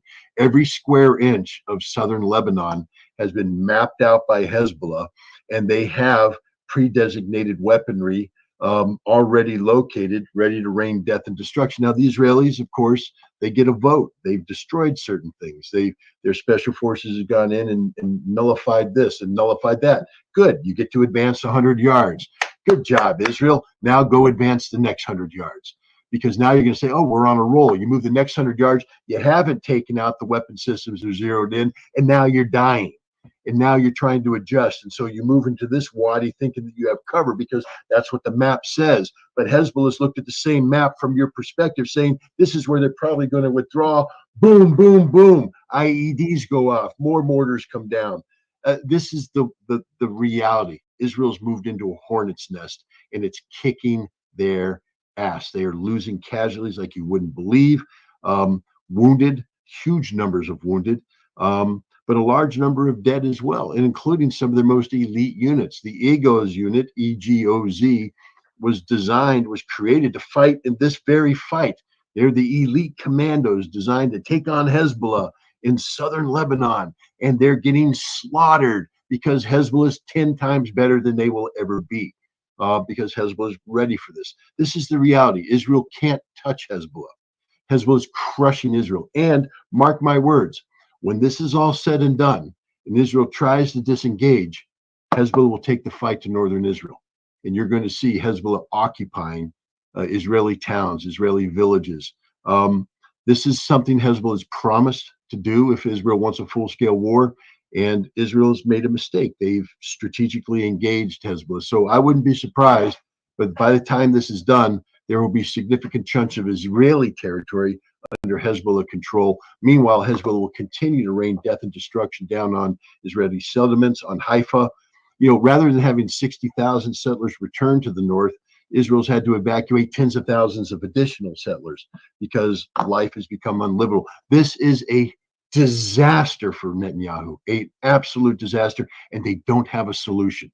They can't double down on stupid because all it does is get more people killed. The Israeli nation is demoralized, absolutely demoralized. Every time the air raid sirens go off and they have to run to their shelters, that's proof positive that Netanyahu has failed in his effort to subdue Hezbollah. And the constant stream of casualties coming out of southern Lebanon proves that Hezbollah is not only not defeated, but has the upper hand. And the death blow to Israel will be when they try to withdraw from Lebanon and Hezbollah follows them into northern Israel. When Kiryat Shimona has the yellow and green flag of Hezbollah flying over it, this will be a very bad day for Israel. But it's a distinct possibility because Hezbollah is not defeated. Hezbollah is winning this fight. Andre, one last thing in that is it seems to me that the U.S. has been flying over bombing olive growers for a long time. They picked two fights on the ground, one against Russia that nobody ever wins, and the other one, the Israelis, who again are Western trained fighters. It seems to me that the ground fighting, the land fighting techniques, well, for one thing, they're so casualty averse, but they pick two fights that they can't win, and it seems like almost simultaneously they're gonna get their ass handed to them, losing two wars. Anyway, your thoughts on that, Andre? even The Economist, which is the herald of the establishment, it's Anglo-American essentially. It's a British magazine, but it's run by an American lady with degree in nothing, but still, and they even say, and they pronounce today, and I just read, basically the news on the Russian side, and Pentagon says, yeah, we're down to what we cannot touch. We're essentially on the untouchable stocks of the ammunition and everything, and the United States simply has nothing to give to Ukraine. That was already stated. That's why actually Austin flew in to tell them it's over, guys. That's done, because they can give some money, but in terms of the material support, in terms of the critical weapons such as ammunition, things like tanks, it's over. It's done. It's closed. And so as the result, United States always lucky of sitting behind the two oceans and not experiencing the beauty, quote unquote, I am obviously being facetious, of the continental warfare. And continental warfare is horrible, especially for people who are on the continent, because whatever you do, the best you can always do is evacuate somewhere, but you still lose your home, your property. Sometimes when you evacuate, you are killed, and things of this nature. United States didn't experience anything like this since 1861, 1865. And even then, only on the eastern seaboard. San Francisco was doing quite well, during the Civil War. It was a very lovely town at that time. So, and just to United States thinks that it can go behind the, sit out behind the two oceans. But the problem is, we're living in the 21st century. We're living in the world of the social media. Not rumors, but information about this catastrophe is not really secret anymore. You could control narratives, and even during the electronic media, you had what, ABC, NBC, and whatever, and we all, remember who was that? What's his name? Mike Wallace, or no, the other guy went to during that offensive, made shoot the, in ABC, I believe. And Peter Jennings. Who? Peter Jennings. No, the other guy, not Dan Rather, somebody else. So anyhow, they showed this, that offensive results. All the United States repelled it, but still, at what cost? And suddenly, oh my God, nobody wants to fight the war in Vietnam. This is different today, because essentially everybody who wants to, they know the outcomes, and of course they spread instantly around the world. So some guy in Malaysia, if he wants to know what is going on, he can go, and nobody believes anymore the American legacy media. I saw the poll by Pew Research, no less, and Gallup, only 31% of Americans believe in the legacy media. The rest, hey, praise to Americans. That's what sets America apart from Europeans. Those guys are brainwashed. But the majority of Americans don't believe the mainstream media, legacy media. They go out on the other outlets, alternative media, and they find out what is happening. And actually, what we see a delayed, even what we have right now within the United States, which is a complete mess, especially before the election day. What we see, those are delayed reactions on the geopolitical, catastrophe for the United States. Simple as that, because it begins to reflect itself also in the economic field. It begins, look at, only it takes Biden to come up and say that he did really well economically for the United States. It's like, really? People can see it. That's why it's different. You applaud Americans because they don't take this crap from mainstream media, except for the older boomers, which, by the way, is primarily the Israeli firsters. This is the main demographics, which is the Israeli firsters and those people who are Christian Zionists, who are the power behind the influence of the Israeli lobby in the United States. But it's shrinking every day. In Europe, it's different. They really believe this garbage, So, and not all, but on much different, shares, much different proportions. And so, United States facing this, it's geopolitical defeat of the not century, of the half millennia. And so what are you going to do after this? And I agree with Scott. United States should have been, if it could have had a real statesman, do something about it and say, come to Russia and China and say, okay, let's sit, let's talk, you know, and obviously we're not going to be the part of Brics, but we can rearrange things and find modus vivendi, okay? It's about modus vivendi. These guys, all those people in Washington who never experienced any difficulty in their lives, except for choosing between Harvard and whatever, Yale, okay? Yeah, that's their, who won't run 7-Eleven store to bankruptcy in 3 days. These are all those people, those Ivy League people who have no clue about the real world. They have been taught the lesson. When I look at the Jake Sullivan, he's a boy, okay? Put him in the goddamn boot camp, you know, and see how he's gonna do there. Let alone get him into, for crying out loud, get him into some operational rooms in Pentagon where those, you know, colonels and brigadier generals, not these BSs with the big stars, but the guys who know what they are doing. Let him show how their planning goes, what numbers are going, how he has no clue. He has no clue. He has no clue about his home country. How do you think he has a clue about Russia? I wrote my last book, actually explores this whole Russian study field and Russian experts. You know, none of them will even dare to talk to me because they know they will have something like imbecile like Michael McFaul. The guy cannot speak even proper Russian, for crying out loud. He is, guess what? He is expert. He is the guy who contributed to that. So there you go. Well, thanks a lot, guys. Everybody go to scottritter.com for all follow all of Scott's work, and make sure when you're there you donate.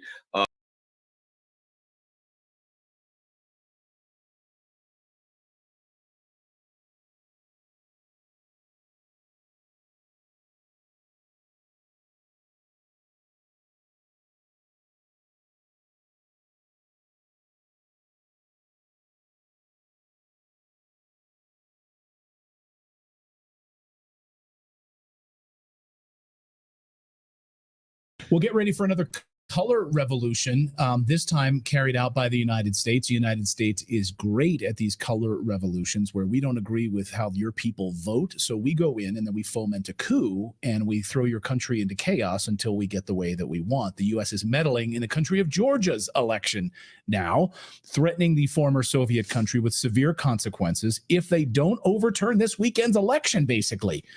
Yeah, a little pipsqueak dipshit Matthew Miller from the U.S. State Department threatened the government of Georgia to submit to the United States or face consequences. Listen. We have consistently urged the Georgian government this year to walk back its anti-democratic actions and return to its Euro-Atlantic path.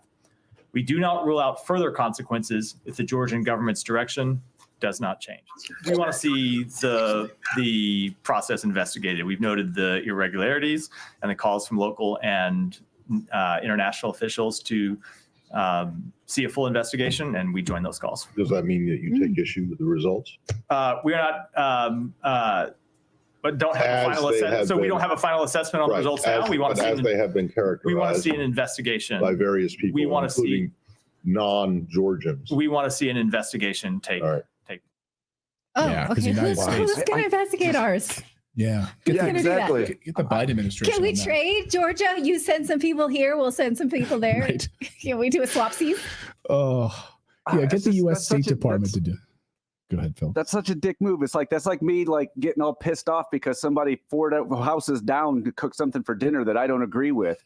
Like, yeah. Why am I getting involved in that? I don't have to eat it. It's not this. We are not Georgia. We have a Georgia. Yeah. Maybe he's confused. Maybe he thinks it's the state of Georgia. Well, because that house that's 4 houses down from you is right next door neighbors to Russia, which can be used as a proxy in order to carry out further provocations from NATO against its neighbor. Yes. That's why that house 4 houses down is a concern to the United States. So how dare you vote for your own self-interest? We will come in and we want to do our own investigation. You don't want to hate Russia and attack Russia? Oh, you need to vote differently then, you people of Georgia. How dare you? Dragonfire says it great on X. He says, what right does the U.S. have to dictate to other countries? Georgia had a fair election, but the U.S. is trying to overturn it. Why? They want the country of Georgia to attack Russia. The people of Georgia don't want war. This is exactly what the U.S. did in Ukraine in 2014. Stay strong, Georgia. Hungarian leader Viktor Orban was showing his support for Georgia. He flew into Georgia, and people are pissed. I mean, the EU is pissed. NATO is pissed. How dare you go show your support for Georgia? And he did. And he basically told the United States to go pound sand, did the Hungarian leader, Viktor Orban. So the EU, the US got really angry at Georgia earlier this year also when their parliament outlawed LGBTQ plus propaganda aimed at children.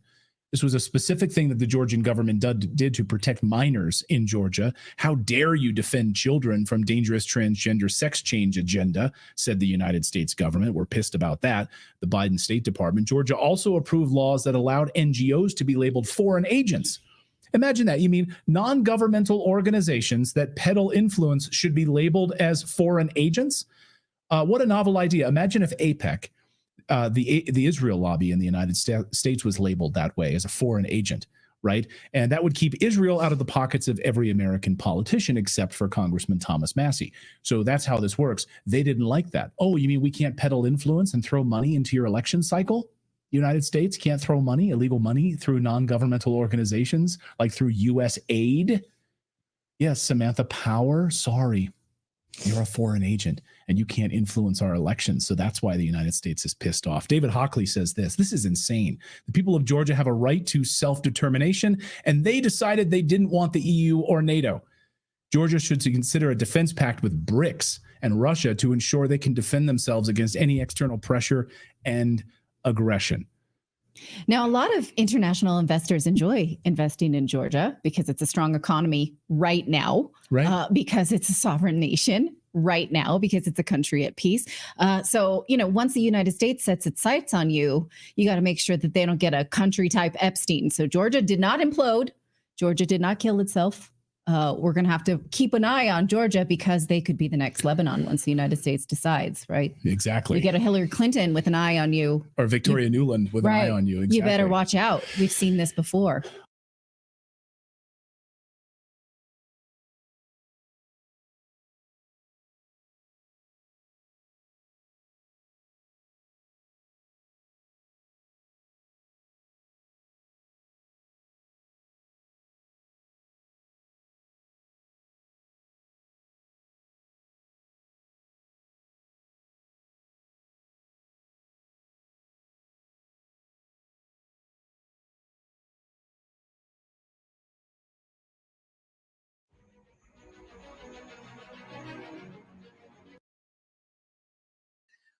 What is the big picture takeaway? You were at the Lear Summit last week. What is the big picture at Lear Summit? You were at the Brics Summit, excuse me, for last week. What is the big picture takeaway from Brics? First I came up with the metaphor of departing station of a high-speed train journey towards the multipolar and multinodal world. This is a possible metaphor, including the fact that the whole summit was inside an actual station. It was connected to the airport. It was connected to the Air Express to go to Kazan and several pavilions. It was, in fact, a giant warehouse, Kum station. But then I went to Istanbul in the middle of the night, looking at the Blue Mosque at midnight. I said, no, maybe there's a different metaphor. It was a gigantic laboratory. And this laboratory will start working in Kazan and will keep working for the next weeks, months, and years, in fact. It was historic. It was enormous. It takes us not only a few days, but a few weeks and months to grasp the enormity of it all. Even though it did not change the world, it could not change the world in 3 days, of course. But some things were absolutely outstanding, stuff that we have not seen in decades in terms of international relations. you refer to it as a laboratory. At a laboratory, experiments are conducted. What Yes. is the grand experiment? Is it uniting Iran to Russia or Egypt to China? What is the experiment? There are so many, Judge. Okay, I'll try to outline at least some of the most important ones. Diplomacy. The day that the summit started on Tuesday, China and India chose to announce officially that their border problems in Ladakh are being addressed and will be solved.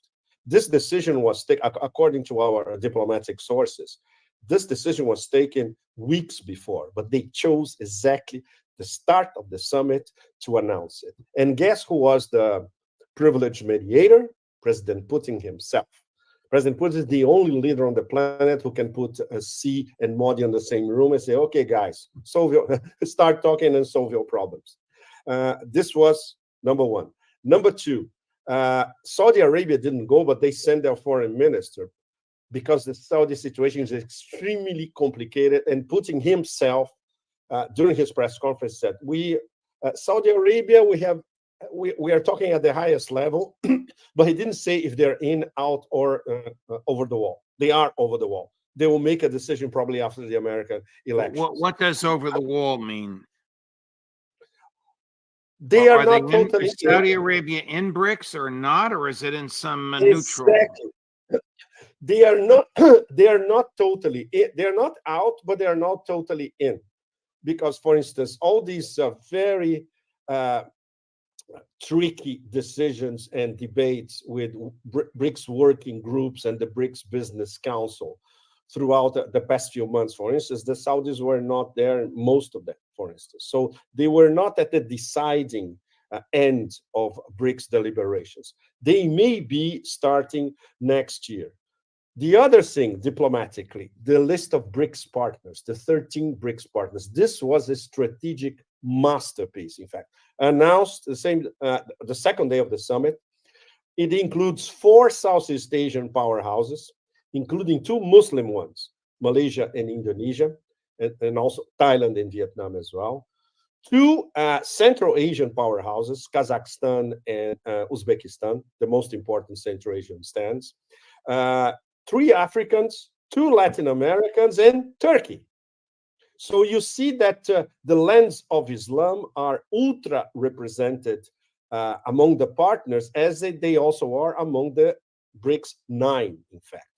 And it is not by accident, Judge, because the defining symbolic image of the summit was the minaret of the mosque attached to the Kazan Kremlin. And this, from the point of view of 2 billion Muslims all over the world, this was immense. Immense means that the lens of Islam are at the main table of the main multilateral organization, deciding where we go in the multipolar, multinodal world. And the sense of continuity in Kazan. Kazan, since the 10th century, the Kremlin represents continuity, from the Bulgars to the Golden Horde, to the Khanate in the 15th, 16th century, to Tatarstan nowadays. And it's a mix of Muslim Tatars living with Orthodox Christians in absolute harmony. The city itself is extremely harmonic, is developing in a harmonic way. In the sense that all the foreigners that I talked to about Kazan, they were gobsmacked, literally. They were not expecting something. Pepe, who would have thought that Orthodox Christians in Russia, atheist communists in China, yes, would be united to 2 billion Muslims in an economic organization, which might turn out to be even more than an economic organization, and which already is larger than the G7 in the West? Absolutely, Judge. And that's where the concept of civilization states come in. So we have among the top BRICS 4 top civilization states: Russia, China, India, and Iran. As partners, already have Turkey. As Islam as a whole, if we take Islam as a civilizational way of living, Right. religious and culture and customs as well, ultra represented.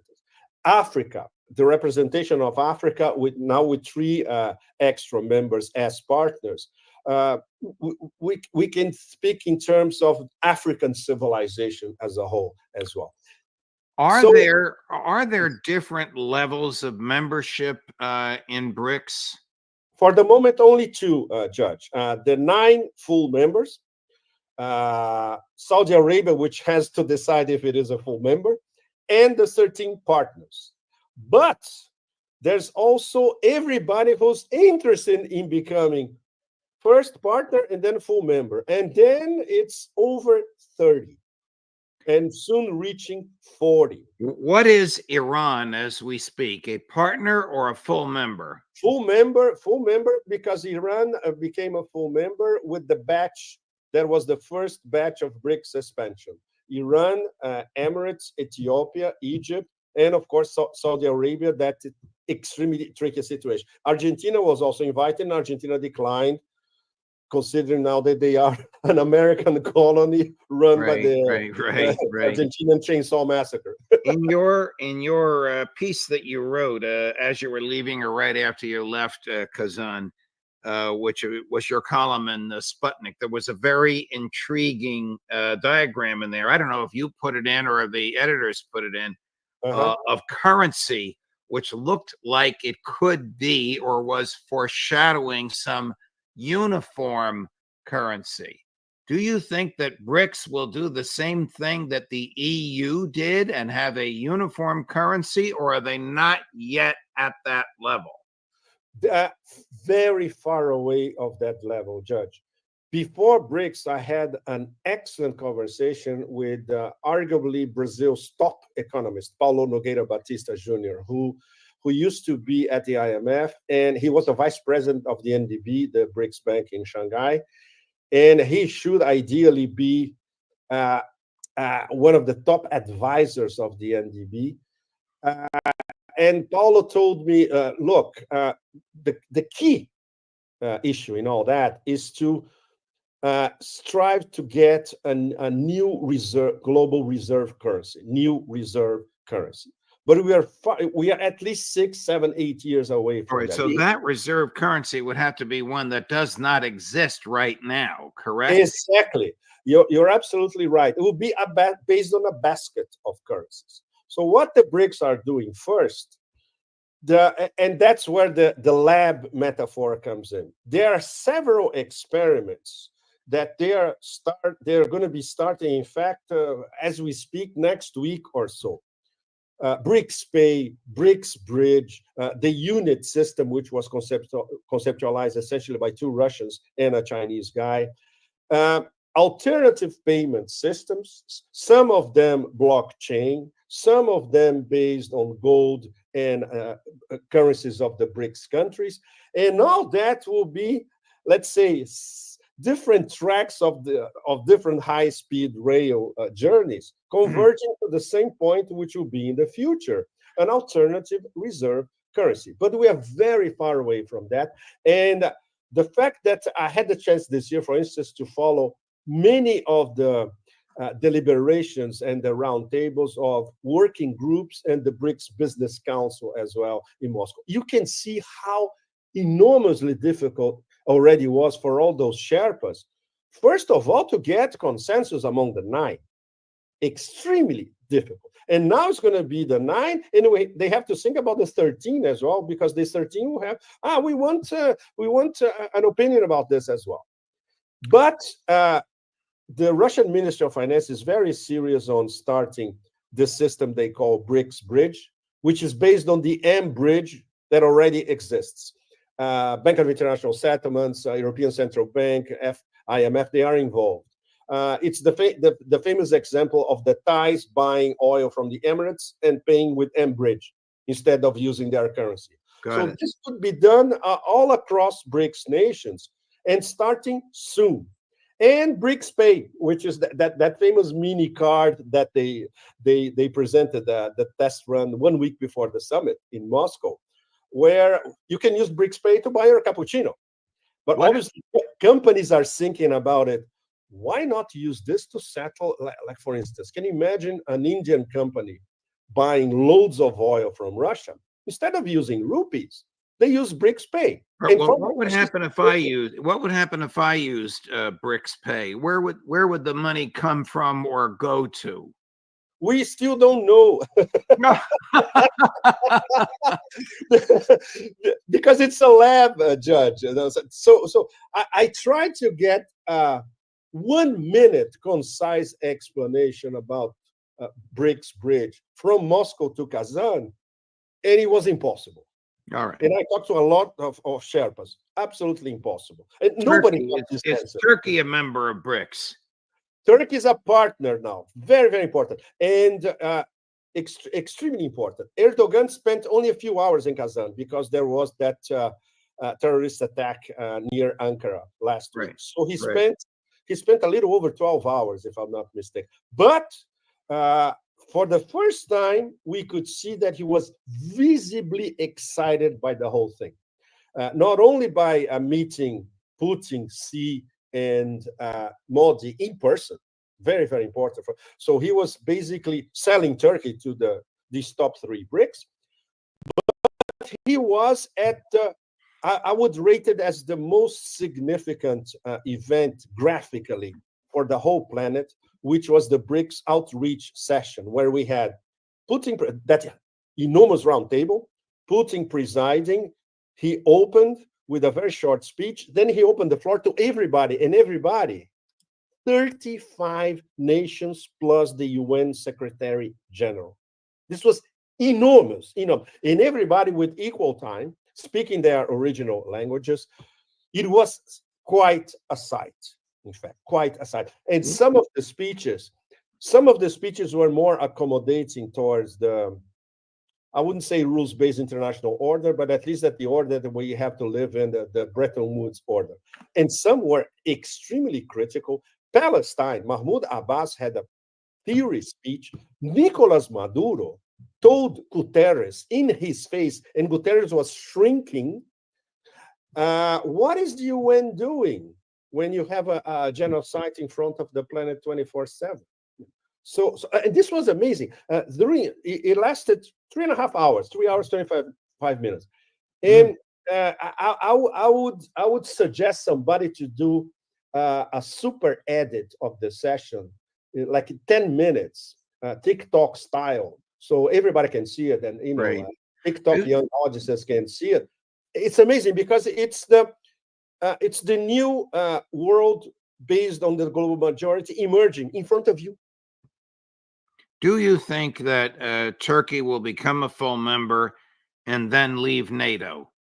Well, this is after Kazan, I went to Moscow and I spent a week in Istanbul, where I wrote this column exactly. And in Istanbul, I talked to some of my academic scholar contacts, and they said, yes, they are very serious. Erdogan is very serious about joining, but he wants to keep a foot in NATO, and he wants to use BRICS as leverage to pressure the Americans to extract some more concession. Typical Erdogan. Typical carpet bazaar merchant style. Right. I guess that'll depend on November 5th. Depends on November 5th. Yeah, he can negotiate more from the Americans if Vice President Harris wins. He won't get a nickel if Donald Trump wins. He won't get a nickel from Trump. You're absolutely exactly. Yes. Right. Was there any mention at Brics of the war between Russia and Ukraine? Of course, this was discussed during the BRICS outreach, briefly, I would say, but in the bilaterals. Don't forget that there were a lot of, like Putin, when he gave us the press conference on the last day, he had to leave earlier. He wanted to stay there and answer questions, because most of us, we had no chance. There were more than 200 hands, and he answered 10 or 12 questions, because he had 5 bilaterals on the last day after the press conference.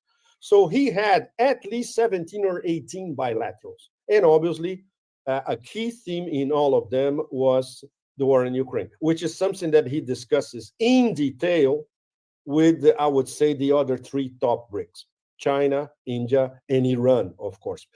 President Pezeshkian was there. They discussed not only West Asia, the incandescence in West Asia and how Iran is trying to defuse it, but also Ukraine.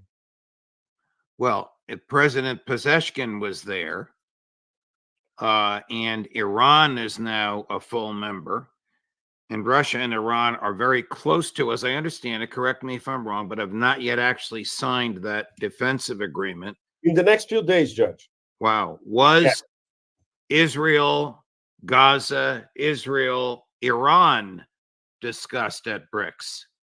Yes, it was. And in the BRICS outreach, many of the speeches, they, especially from representatives of the lands of Islam, including leaders, not, for instance, Sisi from Egypt. His speech was whatever.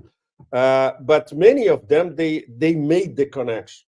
And they made the connection in a forever wars framework, which they are. These are two forever wars in different latitudes, but they involve roughly the same players on one side, and Israel also plays a role in the Ukraine war, and they are against BRICS members, essentially. In West Asia, the top target is Iran, BRICS member. In Russia, the top target, in Ukraine, sorry, the top target is Russia, but also China, BRICS members. And it was very interesting to see as well the body language interaction in many of these. Like, for instance, Modi and Xi, I never saw them so relaxed face to face. Maduro, the way he was received by both Putin and Xi, it's amazing. Can you imagine Xi totally relaxed and saying, "We are Iron Brothers," translated from Mandarin literally to Maduro, and Putin smile like he was in, with Maduro, the same thing, which brings us to one of the, I would say, most serious diplomatic mishaps of the whole thing, which was the Brazilian veto against Venezuela becoming a BRICS partner. And this would require a very long analysis, in fact, for a number of reasons. Because Brazil is privileging the G20. The G20 is next month in Rio. So the Brazilians pay practically zero attention to BRICS, and even throughout this year. There is an enormous anti-BRICS lobby in Brasilia among ministries and the Brazilian comprador classes, let's put it this way. But that's an enormous problem, Judge. Guess who's the president of BRICS next year? Brazil. Don't tell me Silva. Brazil. Wow. And this will be like, we're starting to have, I would say, backstage conversations in Moscow that they had to do all the heavy lifting this year and prepare for next year, because they know the next year nothing much is going to happen, because the Brazilians will be focused on the COP climate change thing at the end of the year in the Amazon rainforest. Right. And the most stupid decision ever, they're going to have the BRICS summit in July. How can you have a wrap-up of a very complex agenda in the middle of the year? Because they said, "Oh no, we cannot do it at the end of the year because of the COP 30." So it starts very, very badly. And the Brazilian veto against Venezuela, all across the global South, this went down horribly. It was an instant erosion of Brazilian capital as one of the leaders of the global South. Understood. Very hard for them to recover. Let me change the subject a little bit, because you are so adept on all things Russian. Are there North Korean troops in Russia prepared to fight with Russian troops against the Ukrainian military? They are not. There's a very important distinctions. We should never forget that the PRK is a neighbor of Russia, and Vladivostok is 120 kilometers away from the North Korean border. Literally, they are neighbors. So, as part of their new strategic partnership, that includes North Korean soldiers training in Russian territory. That does not mean automatically that they will be dispatched to the front in Donbass or to Kursk. So they are in Russian territory and they are training in the Far East. So everything related to, we're going to have DPRK troops in Donbass tomorrow, it's pure speculation. Got it. Got it. Who was the king of the hill, as we say here in New Jersey, at Brics? Was it President Putin or President Xi or both of them? We can say that I prefer to describe it as the Primakov triangle, Judge. I think many at our audience will remember that the original Primakov triangle was Russia, India, and China. So that was the embryo of Brics in the end. And Primakov, when he was foreign minister at the end of the millennium, in fact, he was betting that these three together would reshape the map of Eurasia as a whole. Brazil came later, and of course, South Africa came later. Brazil and South Africa had their own mini Brics, only two of them. So these were the three main characters, but it was obviously Putin's show. It was extremely impressive because of all the bilaterals, of course, because of the impeccable reception. Everybody was, in ecstasies by the reception, by the foreign ministry, of course, by the municipality of Kazan, which then they are very, very good. I went to a previous summit in the middle of the year. They're excellent organizers. Everything works in the city. Everything is seamless. And of course, the way Putin presided the most important sessions, the BRICS session on the first day, and on the second day, the BRICS Plus or BRICS Outreach session, this enormous round table with 36 nations and United Nations together. That was quite something. And of course, during the press conference, which he could have lasted 5-6 hours. It's a pity that he had all those bilaterals afterwards. He was starting to pick up steam after 4 or 5 questions. And he answered everything, including obnoxious questions by a resident BBC idiot and a guy from NBC who always shows up with, once again, confrontational, misinformed questions. But he answers everybody. Unlike in the West. Pepe, thank you very much. Thank you very much, my dear friend. By the way, you're somewhere in that picture. There you are. Kofi, follow me.